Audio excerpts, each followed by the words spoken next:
are within the division. Folks, have to remind everybody this is powered by BetUS. Love each and every single one of you. Love that you make this a part of your daily routine on Wednesday evenings. Have a hell of a show for you today. Obviously, we are going to recap the games that occurred this previous week and then also preview what is ahead. Massive announcement. I want to make sure that I did this already. Excuse me. What the hell is going on here? Hold up.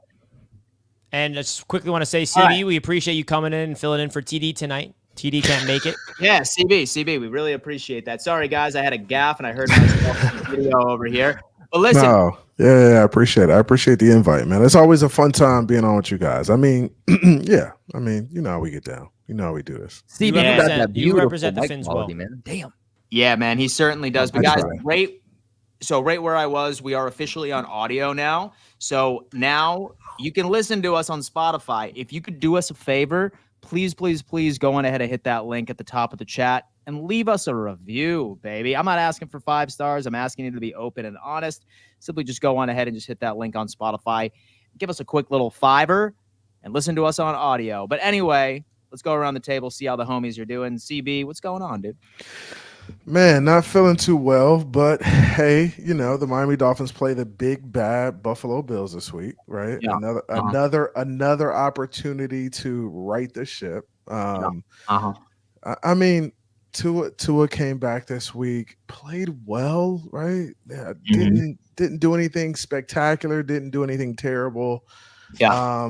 But the defense kind of, you know, should have break down the stretch, and they ended up losing the game. I'm just at a point where I feel like Tua has to be perfect in order for us to win football games against really good teams. The Dolphins aren't really playing good complementary football. Like, you know, down the stretch, you can't get stops. It just sucks to be a Dolphins fan right now. Hopefully we go into Orchard Park this week and at least just show up. Just get off the bus and be competitive. Just be competitive and show you want to play football. Show you got a little fight in you, and I'll be satisfied. I'm fine with that. Just show you got a little dog in you. That's it. Go into their house, show up, play some football, just be competitive. That's all I need. So make us nervous at least at some point of the game is what you're saying, right? I mean, this is a division game. You got to start playing Buffalo tough at some point. I mean, it's got to start happening. I don't know if it happens this year, but Mike McDaniel needs to start figuring it out. Yeah, he has to. No, yeah, I totally understand. Well, have no fear. We're certainly going to unpack a lot of Miami Dolphins topics today. Moving on to Richie. All right. He has ditched all of his Jets gear, and he's all about the Knicks nowadays. Boys, Jets have ruined his life, man. What's going on, Richie? I've enjoyed all of your content the past. Why is that? Why do you enjoy it, Dan? Dude, it's just a nice feel, man. I see the raw emotion on your rant videos. I see you out there in nature once again on your walking content stuff, bro. I love it. How are you? Man, it's tough. It's tough, but I think that the Knicks being, you know, on right now and, you know, their season just starting is getting me through the misery of the Jets season collapsing before it feels like it even started. But listen, the reality is there's no coping mechanism to get through it. But I think the Jets, where they're at right now, what they've done to me, I think has opened me up to a new potential of my channel, which is a new series. And now I go on nature walks and I go live. I think I'm going to make that an actual series now. And I thought of really cool ideas to go to different spots across Long Island and make it a little thing here. So stay tuned if you enjoy the nature walks. I feel like it's different. You know, when you're on a walk in nature talking about the Jets, things come up to my mind differently when I'm sitting here with a professional microphone and podcast studio. So things come up differently, and I feel a little bit more like raw, if you will. So we'll get into that, but we got a big game. Happy Halloween. The Jets are on. Yeah, let's go. The Jets are on Halloween wearing all black. It's going to be a horror show. So it's just really ridiculous, and I think I've embraced myself as, you know, my Jets media podcast episode on Monday I called the Jets therapy session.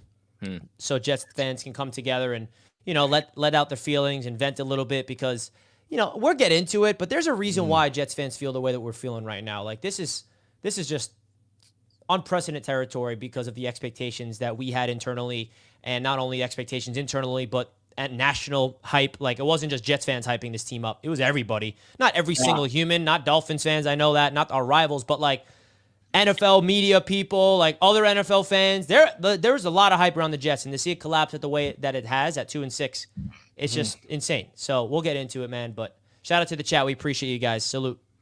Last but not least, our good friend Colby. How you doing, man? Hey, man, look, I'm not gonna lie. I'm pretty sky high right now. I'm not gonna lie, and I'm gonna live in this for as long as I can, just because I've learned that with life, at any given moment, at any given week, it can completely switch. But my birthday this past week, I want to give a shout out to everybody who wished me a happy birthday. Came on my channel. I mean, man, y'all showed a lot of love, and I really, really appreciate that. Almost died freaking on my way home for what I was doing on my birthday, man. This deer is just there. It almost killed me. My girlfriend in the car, man. We started spinning around in my car. It was a whole thing. But man, God was there to save me, and I found out just a couple of days ago, man, and this made my week. I was accepted into the National Society of Collegiate Scholars for my college. So it was a very big moment, man. Congrats. It was a very, very big moment for me because, I deal with learning disabilities. So throughout my time in middle school, high school, elementary school, I struggled a lot. I remember everyone would tell me I was stupid, but I'm popping out in college right now. So this is a really, really big moment for me at the collegiate level, and doing a lot of big things with Roundtable. So this has been a really, really good week to me, and all glory to God, man.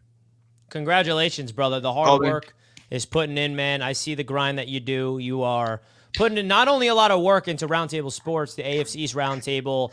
I mean, guys, you see the tweets of Roundtable Sports. You see the Instagram posts. Who do you think that is? Is this guy up here, Mr. Colby? Trying, man.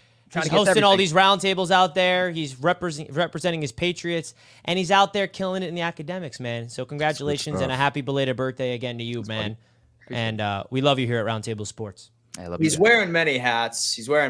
Colby, we are very, very proud of you. Almost as proud of you as we are the New England Patriots for ultimately ending the New York Jets season that's last weekend. It's close. It's close. But guys, as mentioned, I want to remind everybody that this this video live stream just so happens to be sponsored by the BetUS Sportsbook.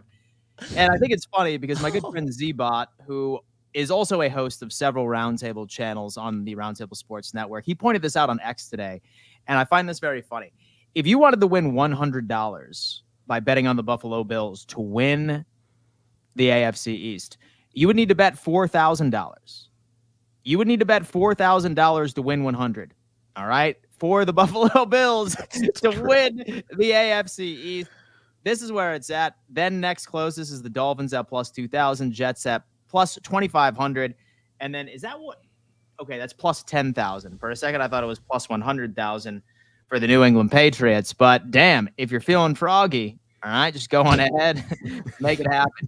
And you know what? I will tell you what, that they have the best promo in the game right now, guys. They are matching 150% of your first deposit all the way up to $2,000 with code YouTube150. And they also match 125% of your second and your third up to the exact same dollar figure. So I highly recommend you go check out on BetUS. They have all the lines for the upcoming weeks. They have all the specials, the NFL MVP odds, you name it. It is all there on the BetUS Sportsbook. Shout out to BetUS for being the best partner on the face of the planet, making us ride through the damn season. It's a beautiful thing. But anyway, have to dive in to some of these damn games, baby. And so I want to talk about the Miami Dolphins and the Arizona Cardinals real fast. CB83, right?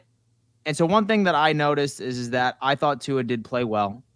And I think TD, especially all week on the huddle, he was really really punishing him for the most part.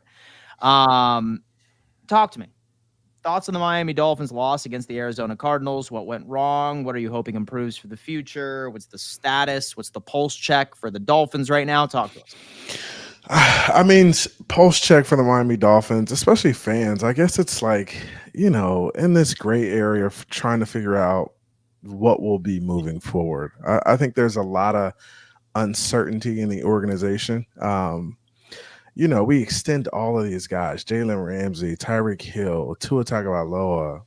We spend big money. We give Mike McDaniel an extension. And I can understand us losing when we have backup quarterbacks, right?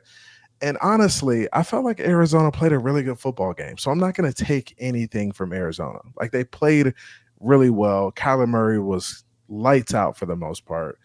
Marvin Harrison just completely kind of dogged Jalen Ramsey all day. So it was a rough outing for the defense. The offense was the typical offense, I feel like. Couple mistakes, by the quarterback with the fumble, the safety out of the end zone, just little things. And I think that's what it comes down to. When we're talking about the Miami Dolphins, it really comes down to the attention to detail. And I feel like Mike McDaniel has created this culture of, this is rainbows and bunny rabbits, and this is fun. Guys enjoy being in Miami, but it's also kind of like a double-edged sword, because it's kind of put the Miami Dolphins in a position where these guys aren't really like fired up to play football and to get stops and to do the dirty work of playing NFL football. And, the NFL culture right now is a lot of, hey, if you're hurt or banged up or you got any type of injury, you're not playing football. But I think at some point, guys kind of have to work through that stuff. And Mike McDaniel has never kind of forced guys to fight through some of these little nagging things. So now he's at a position where guys just kind of are out when they're out, and we got to figure it out. And it's just not really a culture of winning to me. And in order to beat good teams, you need to be able to run the football at will. You need to be able to run a 4-minute offense and do some things and you got to be able to get stops. And our defense just couldn't get stops on Sunday. The offense couldn't get going late. And the big time players who are making big time money don't show up in these moments for us. And that's, I think, what bothers us the most as fans. We look at Tyreek Hill, we look at Jalen Waddle, we look at Tua, we look at Ramsey, we look at all of these guys, and we're like, damn, like, y'all aren't making plays when we need you to make plays. And I think that's what bothers Miami Dolphin fans the most. And that's something that we kind of look to the coaching, and it's like, hey, what are you guys doing? Because this is something like you should be you should be getting these guys the ball. You should be trying to figure it out late in games. And that's what's disturbing. And moving forward, hey, I don't know what's going to happen, but they have this season to figure it out. And if they can't figure it out within these next, 8 to 10 games or so, like, heads should roll at this point. Like, somebody's got to be on the chopping block. So they'll figure it out. We'll see what happens. But these next 10 games will be a very good evaluation period of who wants to be a Miami Dolphin and who doesn't. And we'll see how it shakes out. Very, very interesting. Richie, thoughts on the status of the Miami Dolphins? Any key takeaways you may have seen for that gritty matchup against the Arizona Cardinals? Yeah, it was gritty. All right.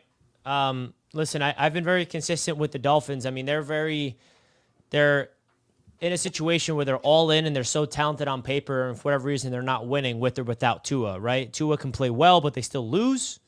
Maybe he's not playing well enough. He has to play perfect. He can't. His margin for error is so thin with this Dolphins team that it feels like, the safety was the difference in that game, because the defense couldn't get the stop late in the game, and you can blame them or whatever the blame is. But I'm from an outsider looking at the Dolphins, it seems like there's an issue beyond just like the quarterback, beyond the players. It's a coaching issue. I mean, it feels like this team has a lack of sense of urgency, energy, like playing for each other, like Tyreek Hill's not getting utilized. I feel like their identity's in question from the standpoint of when I look at the Miami Dolphins going into the season. I look at them as one of the best offenses in the league with one of the most explosive, best receivers in the league.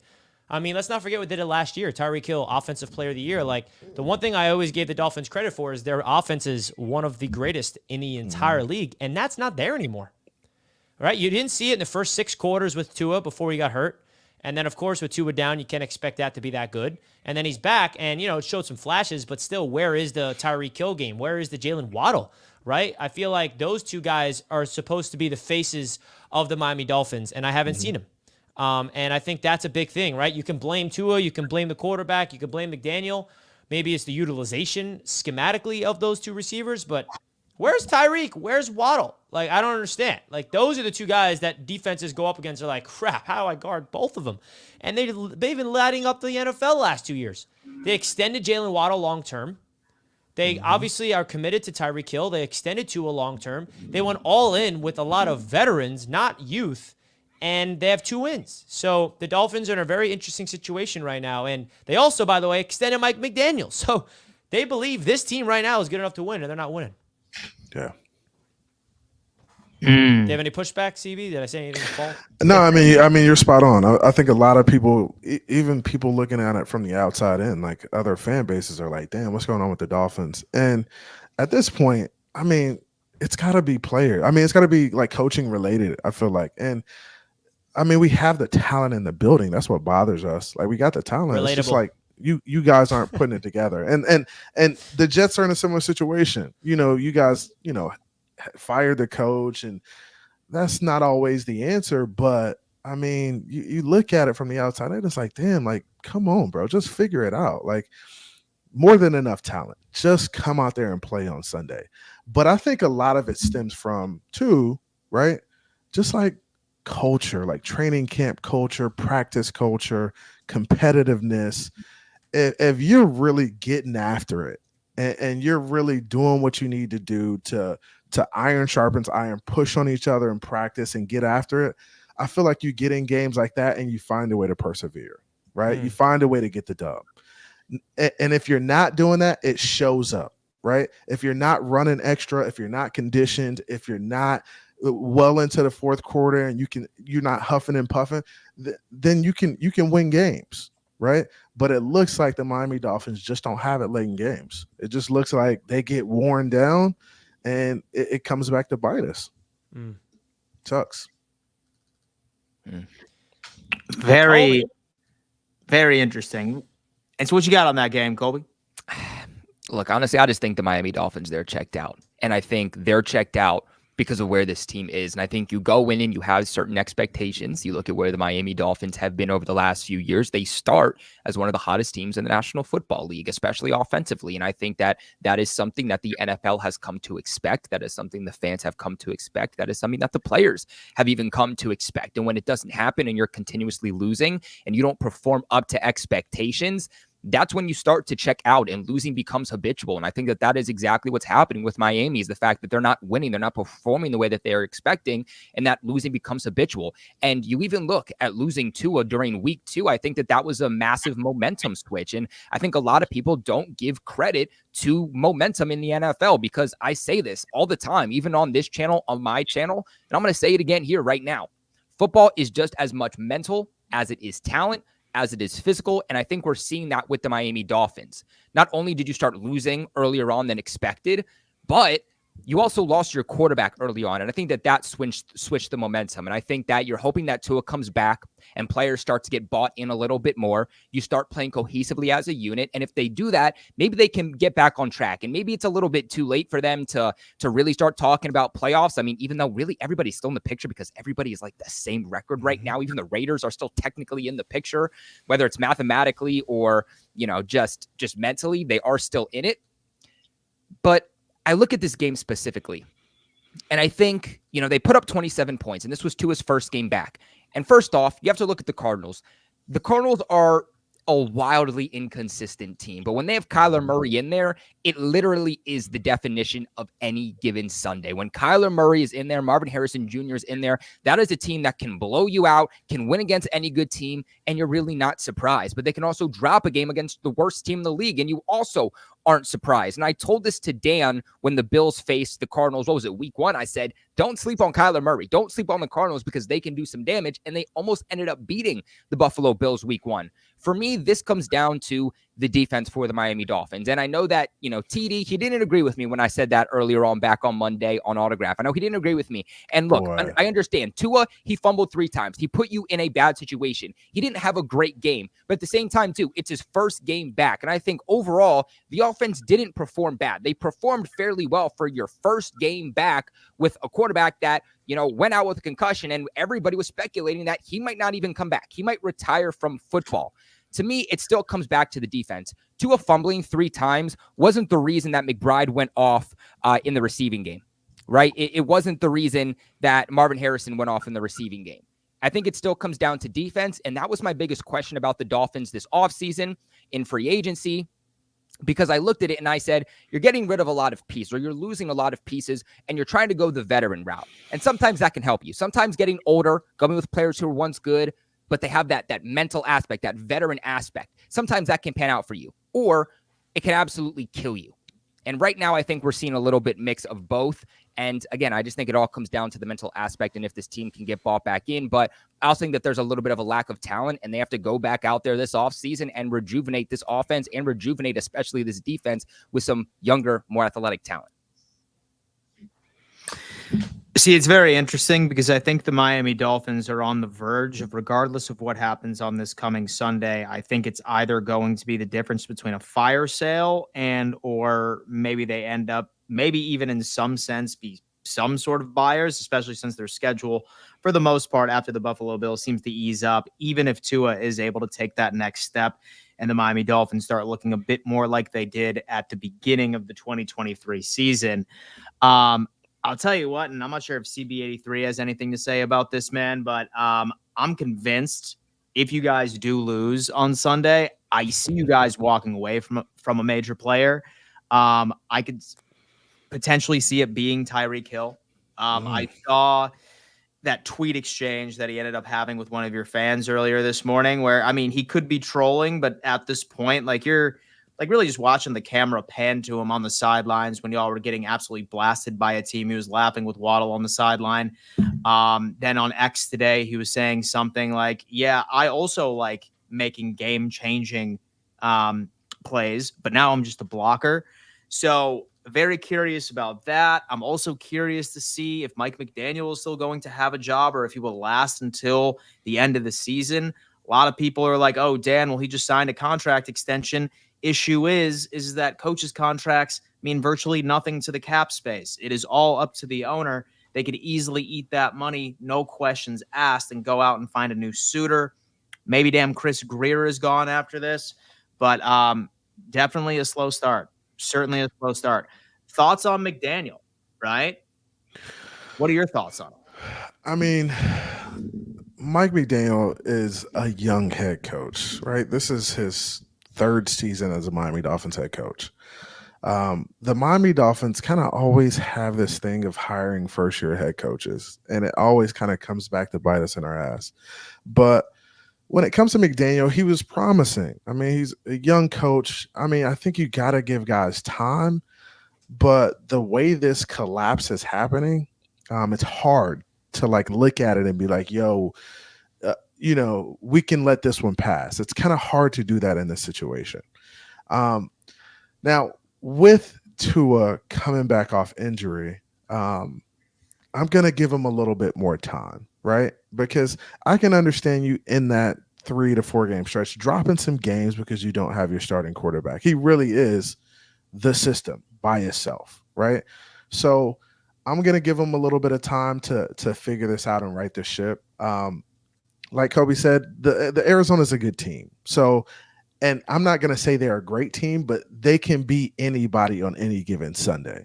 So when you're facing a team like that and Kyler Murray's on, it's like, bro, I mean, they're going to give you a dogfight. So, I mean, Mike McDaniel's going to have an opportunity. Hey, can he go in and figure it out these next 5 to 6 games and kind of go on a run? I hope so. I think that's what we're all hoping for as Dolphin fans, that he can kind of figure it out in this next 5 to 6 game stretch and find a way to win some games. The last thing I think I want to do is fire Mike McDaniel and start this thing over. Bro, I'm tired of it. I'm tired of the whirlwind of coaches, the whirlwind of GMs, the whirlwind of players. It just becomes taxing on fan bases when you have to keep restarting. It's terrible. No, I definitely understand that. A slippery slope indeed. Holy hell, Jeff. Yay! Jeff. Let's go, Jeff. And he also became a member right beforehand. Oh, shoot. Thanks, guys, for all of your hard work and content. Richie, heart goes out to you. Colby, You have 6 rings. No sympathy here. There. Finn's not familiar with you, but much respect, Dan. Thanks for being the lighthouse for us Bills fans when we were on rocky waters and guiding us home. Jeff, thank you so much. I love that metaphor. Respect, Jeff. I can understand. Lighthouse of the fan base, baby. Jeff, thank you so much for the super chat. And guys, if you didn't know, there's a feature on YouTube where you can hit a like button and comment directly on a super chat. So let's see how many likes Jeff can get on a super chat. All right, let's see how many likes you can put on it and some comments on it. Hype it up. My guy Jeff over here, and so to make it even better, he became a member right before that as well, which makes it even more exciting. Jeff, shout out, go Bills, my friend. Let's get through the super chats, Dan. Did you guys see the new feature on YouTube? By the way, I was watching YouTube the other day, and I was actually watching our video. When you mentioned the like button, and I don't know if it's for all videos, but when you mentioned the like button, it highlights. So if you mention subscribe too, that highlights. Guys, and subscribe. Like and subscribe. Like a beautiful light show. Like the video. Is it lighting up? Like and subscribe. Is they glowing? Yes. Is it working, guys? All right, man. Snacking95, a $2 donation, says, put the fries in the bag, Deshaun washed. He's talking about Deshaun Watson. You guys are going to love the clips today. Don't worry. We're waiting on Richie to give his take on the overall game. I thought the Jets were 1 quarterback away from contention. Swank Sinatra 47. He's coming in here, not pulling punches. Jets used all 3 first half timeouts in the first quarter. That's all you need to know.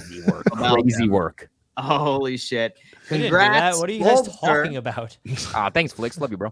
We have Colby. I almost died from a deer last night, too. Dude, it's bad. Nicholas. It's them deers, baby. Real talk, though. It's hunting season. Like, and this is for real. It's hunting season, and I'm seeing like 5 dead deer on the road every single day. So be careful when you're driving because they are getting a lot more spooked right now because it's hunting season. So this is the time of the year where you're going to realistically have more car crashes from deer. And so you a hunter, Colby? My hunter, my dad and brother are, but I've never killed a deer, man. Let me tell you, after that deer totaled my first car a few years ago, I really thought about it. I really thought about it. He is a hunter. Process, man. Venison is. You're a hunter. Your weapon's a car, though. Yes, exactly. So venison is delicious. It totaled my car, man. I was so pissed. I was like, I'm getting my hunting license tomorrow. Get that back strap. And so those things are beefy. That's for damn sure. Tonight is the wake for the Dolphins season. Sunday is the funeral. Wear the shades, Dan. Show out on these bums. Oh, my God. Josh Allen is that MF or Go Bills. I'll tell you what, I can't find my shades. Otherwise, I would have been wearing them since it is Victory Shades evening for me. But we will continue.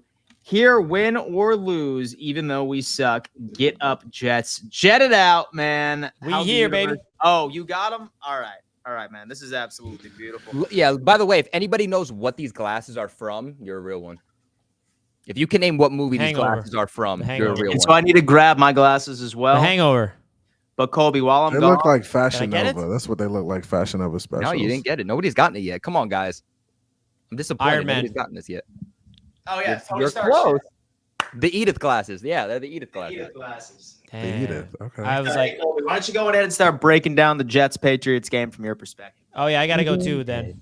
Now that you've been dead, right, guys. I'm the hero, man. The Edith glasses. But hey, look, let's call a spade here real quick, okay? Because I'm gonna be honest, I had the Patriots losing this game. Now, I didn't think the Patriots were going to get wiped by the New York Jets. I heard what TD said on the huddle. He basically came out and he was like, "Oh yeah, the Patriots are gonna get steamrolled. The Patriots are gonna die against the Jets." Like, why are we acting like the Jets heading into this game were this great team? Like, yeah, they killed the Patriots week 3 and it was their Super Bowl, but like, why are we acting as if they were going to steamroll the Patriots? Nonetheless, I am surprised. That the New England Patriots ultimately won this game. And honestly, I think it's an indictment on the Jets because here's what I said heading into this game.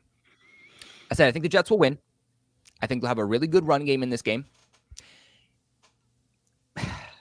But I think we needed to accept the fact that the Jets also weren't a good team heading into this game. And I could come in here and I could get on the Jets fans and I could troll Richie. But honestly, I feel bad for you guys. Like real talk. Y'all trolled the hell out of me after week 3, so I'm going to live in this win 100%. I'm going to flex on this win for the next week, just like y'all did to me, coming on my channel and trolling for over a week after you beat us. But I feel bad for you guys because see Dan walking in the back. The reason that you lost this game comes down to coaching. The Patriots aren't the better team right now. In fact, the Patriots have one of the worst rosters in the NFL. They might even have the worst roster in the NFL. They were going up against the New York Jets, who have one of the best rosters in the NFL, if not the best roster. And on offense and defense, you added new pieces. Offense, you added Devontae Adams. Defensively, you got Hassan Reddick back in this game. The reason that they lost came down to coaching. And the fact that your coaching staff right now is worse than the New England Patriots, who are 8 games into Gerard Mayo as a head coach. They're 8 games into Alex Van Pelt as a first-time offensive coordinator. 8 games into DeMarcus Covington as a first-time defensive coordinator with a completely new offensive coaching staff, I think says a lot. And honestly, I felt pretty confident the Patriots could come out with the win after the Jets used all three of their timeouts in the first quarter.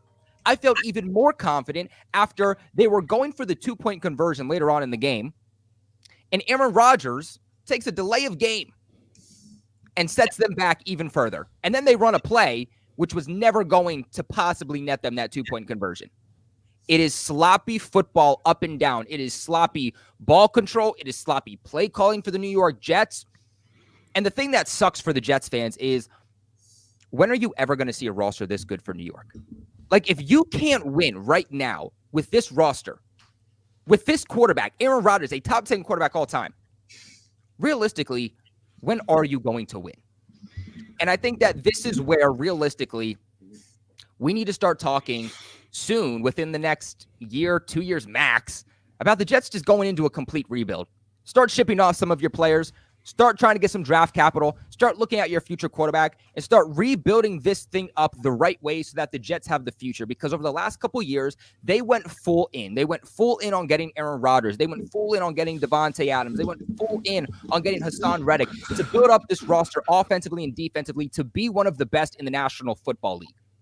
But that is only sustainable for so long. I think we're seeing a level of toxicity in the Jets locker room.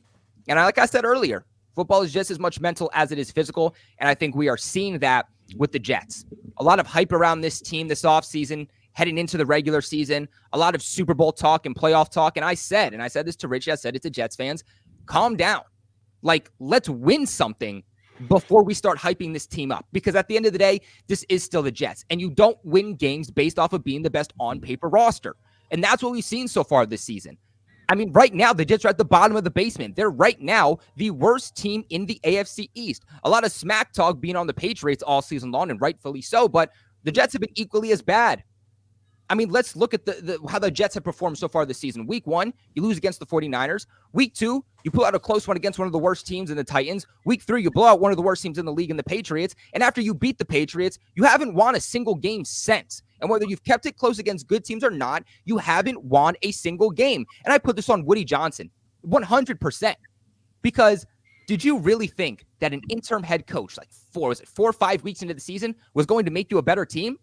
Robert Saleh deserved to be fired, but you should have waited to the end of the season. You should have waited at least halfway through the season to see if he could get better.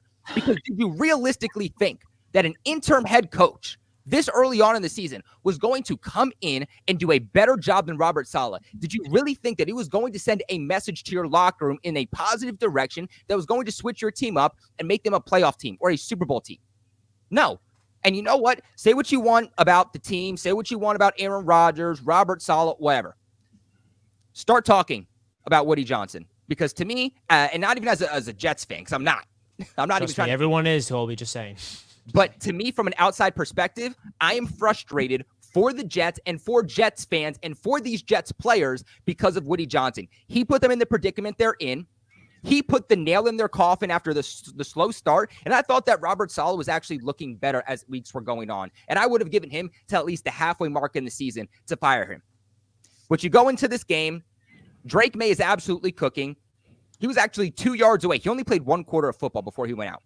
He was 2 yards away from being the leading rusher for 3 straight weeks. This was probably the best game we were going to end up seeing Drake May so far through 3 weeks. Like, he's been getting better and better each week. Sherwood comes in with a terrible, terrible tackle. I don't know how that play was called. Say what you want about it. Say, oh, well, the time it was off. No, it was head-to-head contact. Flag should have been thrown. Whatever. Drake May goes out of this game, and I immediately lost hope. I was like, Jacoby Brissett's coming in. Jacoby Brissett hasn't looked good. The internal clock was speeding him up. The Patriots offense has looked day and night when Drake May came in, but they were like the 30th to 32nd worst offense through the first 5 weeks when Jacoby Brissett came in. New England still had 0 run game. It was a new offensive line combination. When Drake May went out, that was the time for the Jets to come in with a momentum switch and take it away from the Patriots, and they couldn't do so. And the fact that with Jacoby Brissett coming in, 0 Drake May, and 0 run game, the Patriots were still able to throw in the air with, by the way, the Jets got back their cornerbacks. They got DJ Reed back. They got all of their big trio corners, or their trio of corners back to be able to come in and make plays. And the Patriots also had a massive, massive problem with receivers dropping the ball. Tyquan Thornton with 1, Kayshon Boutte with 2, Demario Douglas with 1. Like, these guys were dropping the ball constantly, but they showed up when it mattered, and the Patriots were able to drive down the field when it mattered and make plays when it mattered. The Patriots played better complementary football. It's wild to say they had the better coaching staff, and this team was a lot more clutch. And that's a crazy, crazy thing to say about this team right now, especially going up against the guy on the other side in Aaron Rodgers, who, again, is a top 10 quarterback all time, and as clutch as he is. Heading into this game, Jacoby Brissett had 6 game-winning drives, now has 7. And you know who also showed out? Christian Gonzalez. A lot of Jets fans over the last couple of weeks saying Christian Gonzalez is getting burnt. Christian Gonzalez sucks. Christian Gonzalez has been okay the last 2 weeks. For his metrics, he's been getting burned. Gave up a touchdown and about 50 yards last week. Wasn't great for his metrics. He comes into this game, absolutely shuts down Devontae Adams, doesn't let him do jack crap against him. This game felt like the Patriots players, the Patriots staff, they heard all of the talk about this team. They heard what the Jets fans were saying, the Jets organization. They heard what Jets fans were saying about them after week 3, and they used it as motivation because Christian Gonzalez, after all that talk, comes in here, dominates. This Patriots team comes in here, they dominate, and they get the win. Realistically, I don't think that the Patriots from this point on go out and start changing things and becoming a better team. But when you get players for the Jets to change the trajectory of your offense and your defense and you can't make anything happen, when are you supposed to have faith that the Jets are going to ever start to be a better team, ever start to make the change? The Patriots didn't have Josh Uche in this game. The Patriots didn't have Daniel Ekuale, defensive tackle number 2. They didn't have Kyle Duggar, their starting safety. They had key players out in this game. You lose Drake May after quarter 1, and the team was still able to come together and play better football than the Jets, which is an absolutely wild thought. And I feel bad. Like, that's the last thing I'm going to say. I feel bad for Jets fans.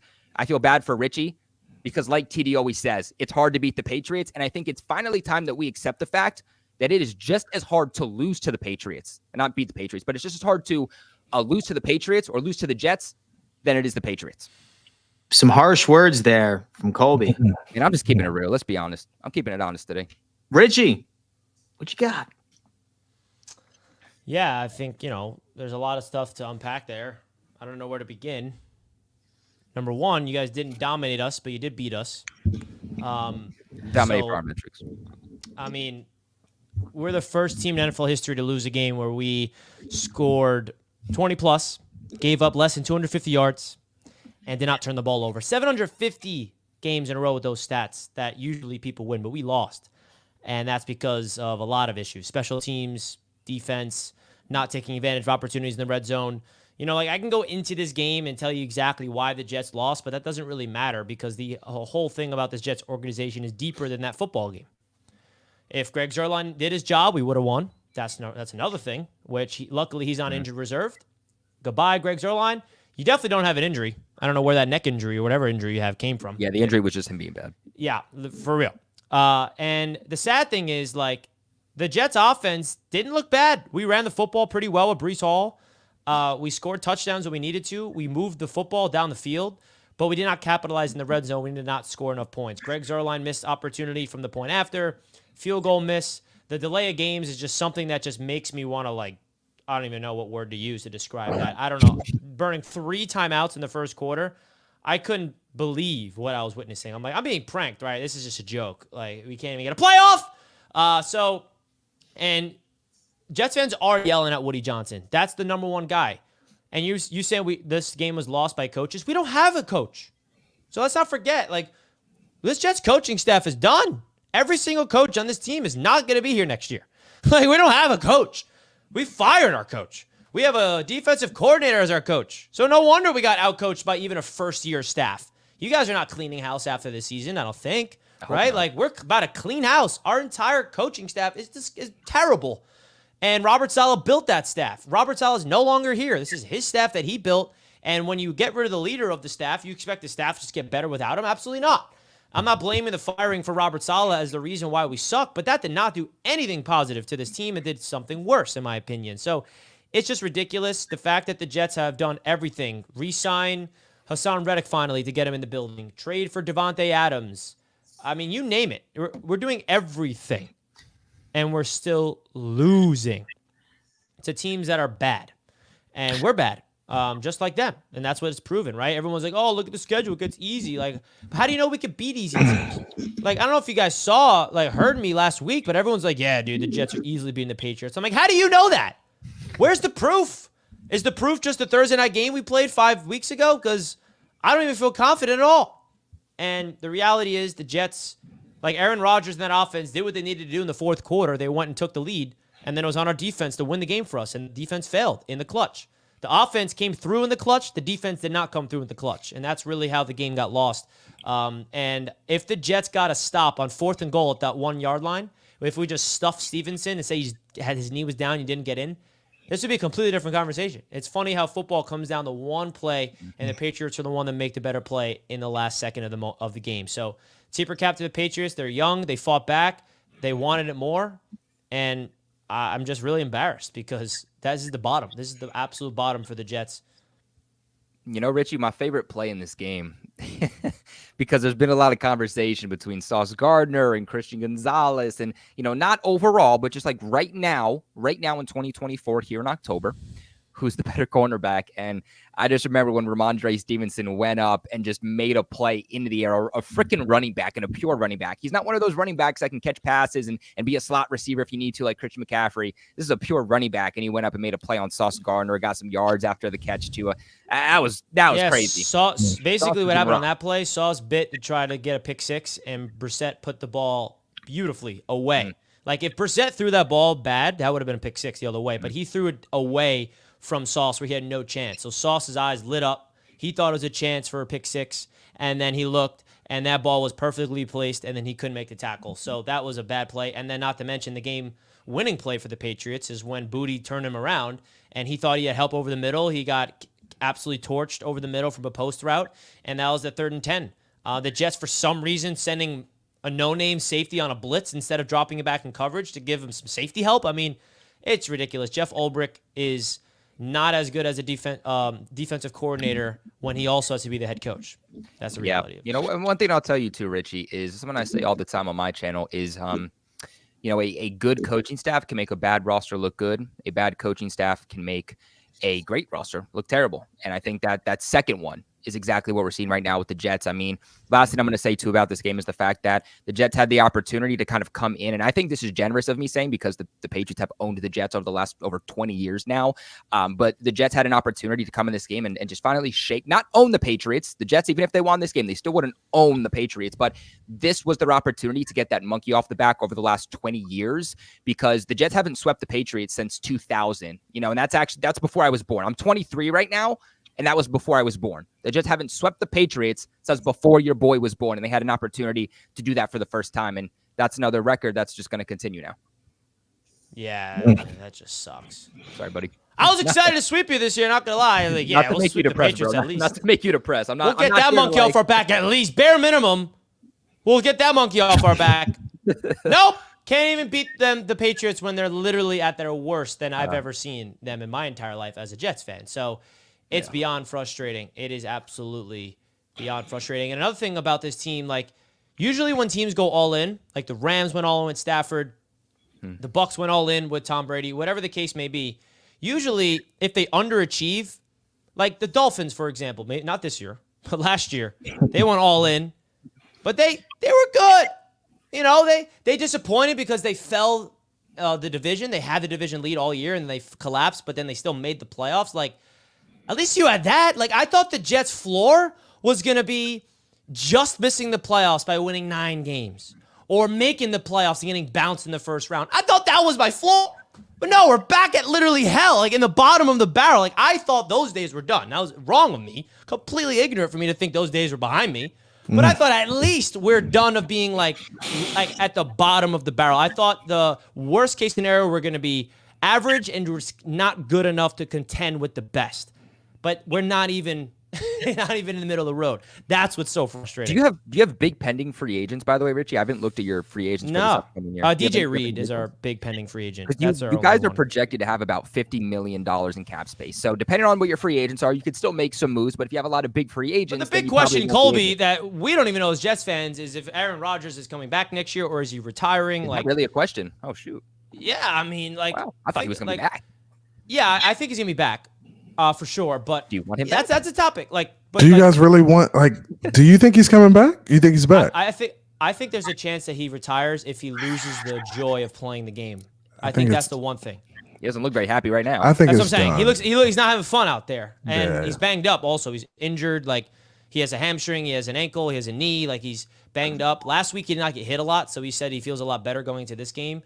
But like the only way you can justify Rodgers coming back is if we draft a quarterback in the first round, and then it's just the notion of he's sitting behind Rodgers for a year. Expectations aren't through the roof, but it's kind of a reset with that. Question for you. Do you think Rodgers had anything to do with Saleh getting fired? I personally don't, just because I know Woody Johnson very well, and that's a move. Like Woody Johnson is like just the worst owner you could possibly be. He acts on emotion and not like a thinking rational mind. He didn't calculate his decision of firing Saleh. Oh, I'll fire Saleh. It's going to spiral some positivity. Like, I think Woody is just an absolute imbecile. He left us for 4 years. Like, he doesn't know how to run a football team. He's not a football mind. And that's what I think is the big issue. Like, I don't know the certainty, the truth behind it, but like, I really don't think that was the case. That was a Woody Johnson just like being an idiot. Dude, I loved watching mine and Richie's reaction to this. I meant to upload this on the AFC East Roundtable. I was gonna put my reaction with some like positive music and then Richie's reaction with some like sadder music and post it on here, and I totally forgot. But yeah, if you haven't checked out mine and Richie's reactions to that game, they're on both of our channels. You all should go check them out. They when you look at them side by side, it's a little funny. So I actually have something that I like to share with the class before. And I do want to say don't sleep on. I will say this, and then we'll watch this. Jordan Travis. The only reason why I'm going to say Jordan Travis is because if you guys watched our content for the draft process, I wanted the Jets to draft Jordan Travis so bad. I was screaming at the Jets to draft him. He was my guy in the draft, and they drafted him. It's rare when you have your team draft a quarterback in the mid-rounds that you want. Watch out for Jordan Travis. Not saying he's the franchise quarterback for the Jets. First super chat of the show. I'm excited to see what he looks like next year. Didn't he look like bum during the preseason? Or he never played. Hey, that's my Seminole. Stop playing. That's my Seminole. That's the case. Travis. Okay. Yeah. After this, I need a whole thoughts of you and Jordan Travis. For Seminoles fan, I need to hear your thoughts of Jordan Travis. He brought that program super chat into of the relevance. show comes from Flick Shorts. Hey, Richie, be careful. Careful about what? What do I have to be careful about? I feel the same way. I mean, you guys know me. You guys know I'm the most like optimistic, hyped up Jets fan. No time. It's caught, but they have 5 seconds. Game's over. Yeah! We did it! We did it! That's the season, man, right there. 2-6. Same record as the Patriots. F the Jets fans, man! Have the same record as the Patriots. We just lost to the worst team in football, which basically means we are just as bad as the worst team in football. The Jets have Greg Zuerlein being an absolute imbecile, costing us last. And the Patriots stink. His buddy Devontae Adams, Hassan Reddick is back. All for nothing! I'm sick of this shit! Absolute embarrassment! This is the worst. He wanted to cry. Collecting myself. What do I say? Do I say it? Do I say it? Fuck it, I'm saying it. That is the worst loss as a Jets fan I have ever witnessed in my 26 years of being alive on this planet. It does not get worse than this. This is the bottom of the barrel for us Jets fans. Thank you, Flick Shorts. Oh, fired up. Drake was cooking, man. Drake was cooking. Drake. Yeah, man, I mean, listen, that Drake May, man. And I think the the reason why that was the worst loss of my life as a Jets fan, and I had so many Jets fans be like, this is the worst. You remember this game? I've been watching this team for 50 years. You know, this game in 1901 when I'm like, all right, I'm in the moment. And the optics of that game losing that way just completely ripped me to shreds. There's a lot of heartbreaking losses, and just the optics of losing to the Patriots like that.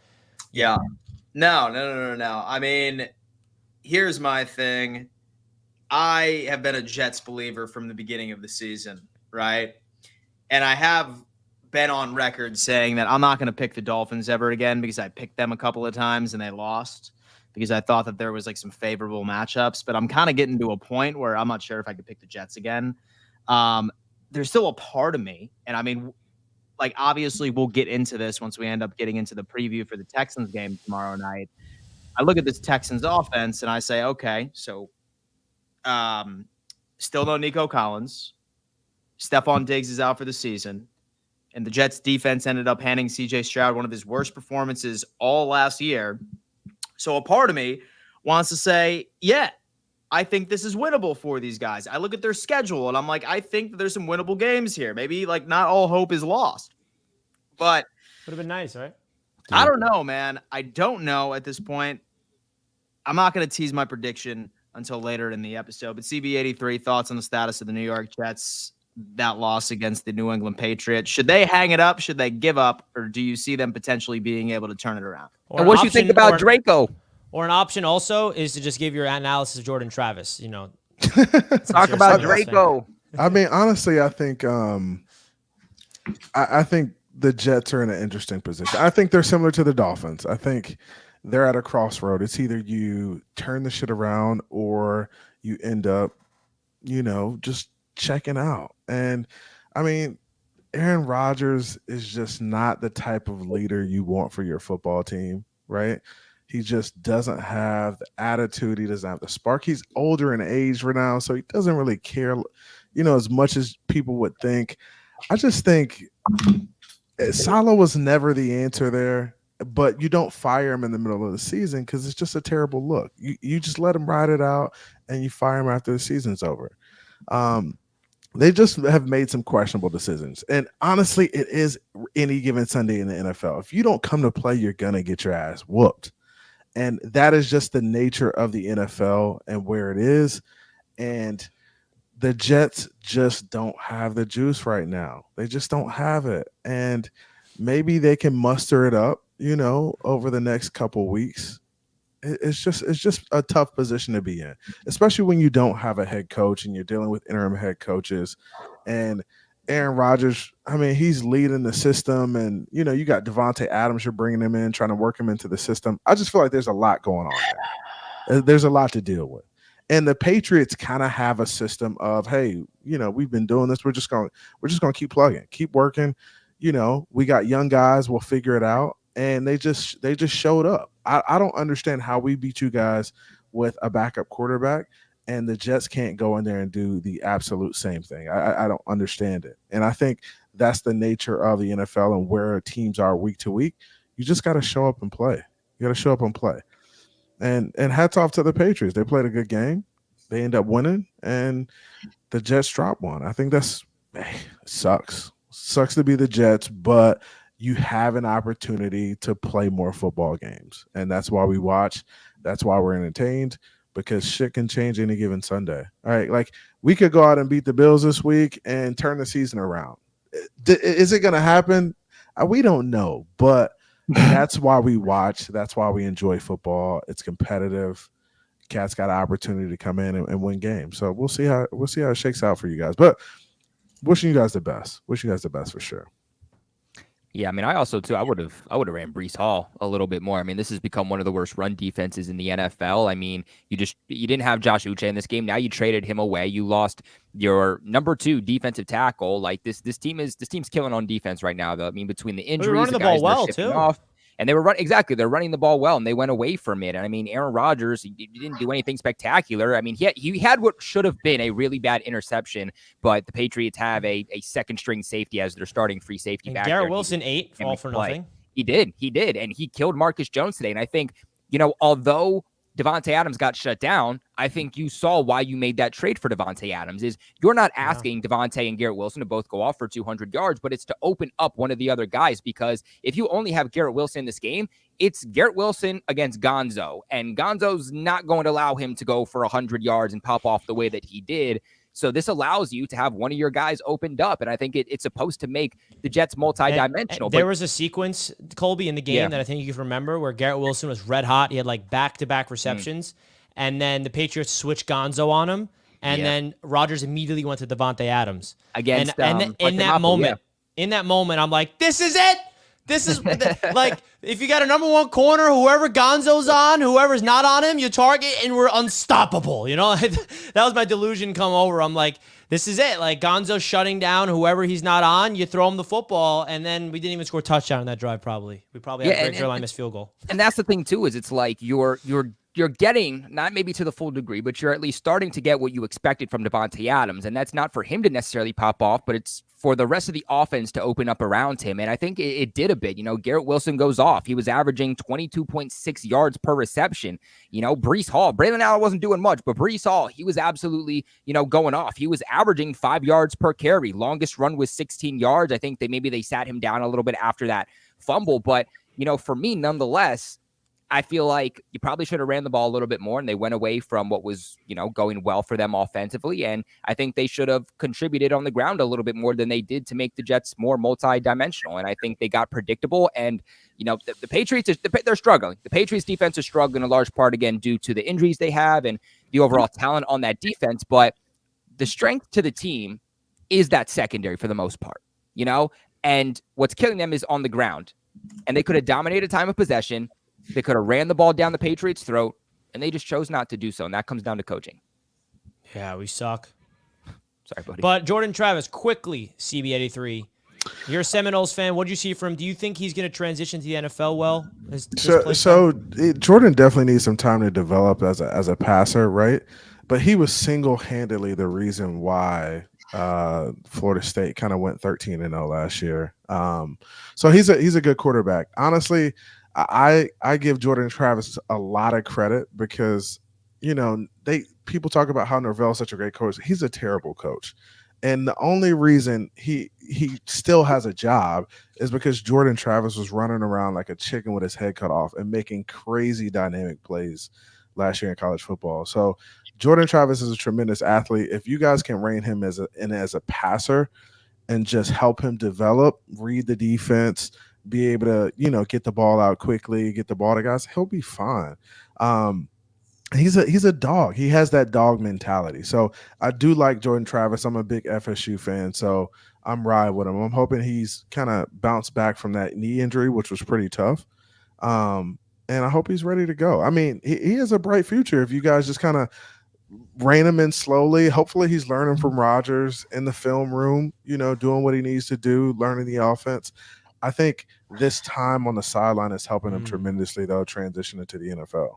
I mean, listen to this. Jordan Love, Jordan Travis. You see, CB, me asking you is not good for my mental health. You know what I mean? Because now it's done. Now I already Sharpied him in as my next quarterback for the next 15 years. Just kidding, obviously. But it was refreshing. I loved him pre-draft for all the reasons you said that. And the fact that the Jets got him was the reason of he's hurt. He's not going to be needing to play right away. He can sit and learn behind Aaron Rodgers for while he's here. He can be our Jordan Love, if you will, even though he wasn't a first-round pick, and just kind of download a lot of information mentally. So, we'll see. I think the Jets are going to draft another quarterback this year regardless and have those two guys compete behind Rodgers for the future. But I appreciate that analysis. I'm sure Jets fans enjoyed that. Richie, you know why I hate to be negative here. I'm not trying to put you in a deeper depression, but you know why I wouldn't have faith in Jordan Travis popping off? That's because within the first couple of years, those first 2 years are pivotal for a quarterback's development. If you can't develop him correctly within the first 2 years, he's probably ruined, especially if you're not a first-round quarterback. He was a later-round quarterback for a reason. And do you really believe that right now the Jets have the coaching staff in place to adequately and properly develop a young quarterback? No, I don't. But he's still sitting and just downloading and seeing all the negativity and seeing all the mistakes being made. And the hope is the new coaching staff that we bring in next year is going to have some type of player development, specifically quarterback development, that we've lacked my entire life as a Jets fan. that can kind of really open up his brain. Like, he may not be developing from a coaching standpoint, but he doesn't need to because there's no on the field work for him. Yeah, and I think there's value in seeing the bad, right? I think there's value in looking at the Jet situation and be like, damn, like this is what we could have did differently. This is how we could be better moving forward. When the new coaches come in, they'll have an idea of what they want to implement, and he'll have learned from what Aaron Rodgers did and how that how that situation transpired. So I think that there's beauty in the bad as well. So I'm not just going to say that. And then to echo this, and then we can move on. What CB said, to connect what Colby always says about football, I always say it. Football, especially the quarterback position, is a mental aspect. Is probably the most important. The best trait of Jordan Travis I love pre-draft was his mindset, his mental ability, that dog mentality. Like, you need to be strong-minded, and I think he has that strong-mindedness where will he figure it out physically? That's another question in terms of throwing the football, but he has that dog mentality. I mean, you can't elevate FSU to the level they were playing at if you don't have that mentality, and he has that. So that's why I'm a little bit optimistic about it, but I'm not really putting all my eggs in Jordan Travis. I still think the Jets should look after a first-round pick in the draft this coming year at the quarterback position. But Dan Mitchell, we wanted to get your thoughts of just your life, just fill us in. What's going on? Your life? Your Jordan Travis was my Jarrett Stidham at the end of that Tom Brady era. That's what this is. Well, let me tell you what, man. My life. Should we get to some super chats after your life update? So I'll tell you what, we're going to go on ahead and knock out some super chats first, and then we'll end up getting into what? I want to hear about Dan's life first. Spoiler alert, things are absolutely wonderful over here, boys. I just want to say this. It's tiring out to be in the battle of the bottom for the three teams for this division, but don't sleep and give up. Buffalo all the way, and respect to all. Always the positivity with Anthony. I appreciate that. Anthony, even the Dolphins went into New England and beat the Pats with a backup quarterback. Oh, my goodness. Staff Boy with a $20 spot. Look at that. Ooh. TD's looking jacked today. And so I hope you guys have a great Halloween tomorrow. And the Bills will be making the AFC East quite spooky. Hey, Richie. So why do the Jets spell their name all the time? I tease you guys that I too passed first grade. Wow. That's our chant, man. I mean, listen, we lose, but at least the Jets have an elite chant. I mean, it's just like the Eagles. Like so, Dan, Bills winning the division in week 13 or 14. I read something that we could do it as early as week 11, technically, but we will see. We will see how that plays. So, Dan, Bills winning the division 13 or 14. Richie Fresh, no joke. Start Tyrod to save you. At least he can run. Why this show so cordial without TD? Not used to this. We're calmer without TD. I can't fill in for TD's shoes when it comes to the being irrational. I can't do it. I'm sorry, guys. Based off that's of fine, man. You're level-headed so far, which QB y'all taking to win a Super Bowl if you had to pick May, Rodgers, or Tua? Based off of this year's performance so far, which QB y'all taking to win a Super Bowl if you had to? Give me Draco. Definitely Tua. Stop playing. Give me Draco. As long as he's staying healthy, Tua. Wait. What did that say? Based off of? He said based off of performance so far this year. He said based off of performance so far this year and this year only. If like one of y'all's teams was placed into a Super Bowl, like you're automatically the AFC champion. Based off of this year, what have we seen from? Like you've seen a small sample size, but when we look at the game, I also honestly, when you look at the Arizona game, he played better. He's played better than Mays played this season. Come on, and also Aaron Rodgers. Don't have weapons. I think Aaron Rodgers we're a good O-line. I also think Aaron Rodgers' play is getting overblown of him playing like atrocious. He's not playing atrocious. He's just not playing Aaron Rodgers level football because his standard's that high. He's on pace for 27 touchdowns, 4,000 yards, and like 12 picks this year. But he has a standard of excellence. So when he doesn't reach that, he's washed up because if you're not playing at that same level, you're washed. So that's why he's playing washed. Well, you know what? I would ask this guy. I would say, well, okay, are we taking our quarterbacks with our roster too? Or do all of these quarterbacks have the same roster? If so, what is that roster? Because if you're saying Drake May in the Super Bowl with the Patriots offense versus Tua with the Dolphins offense, that's a different story. No, I think he's talking about Super Bowl roster and he's Super Bowl roster. Like Drake May, Rodgers, or Tua on the Dolphins offense. I'm taking Draco. You wouldn't take the experience on Rod Dice over a rookie that's going to make some mistakes? Same this year. Oh, of course he hasn't. But, you got to go with the guy that's done it before. If we're taking Rodgers in 2020, 2021. In one game? It was only one game, not a whole season.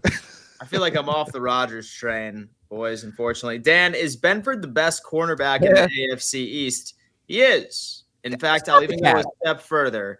And so I'll go a step further. Right now, he is currently leading the NFL in stopping separation at 70.7%.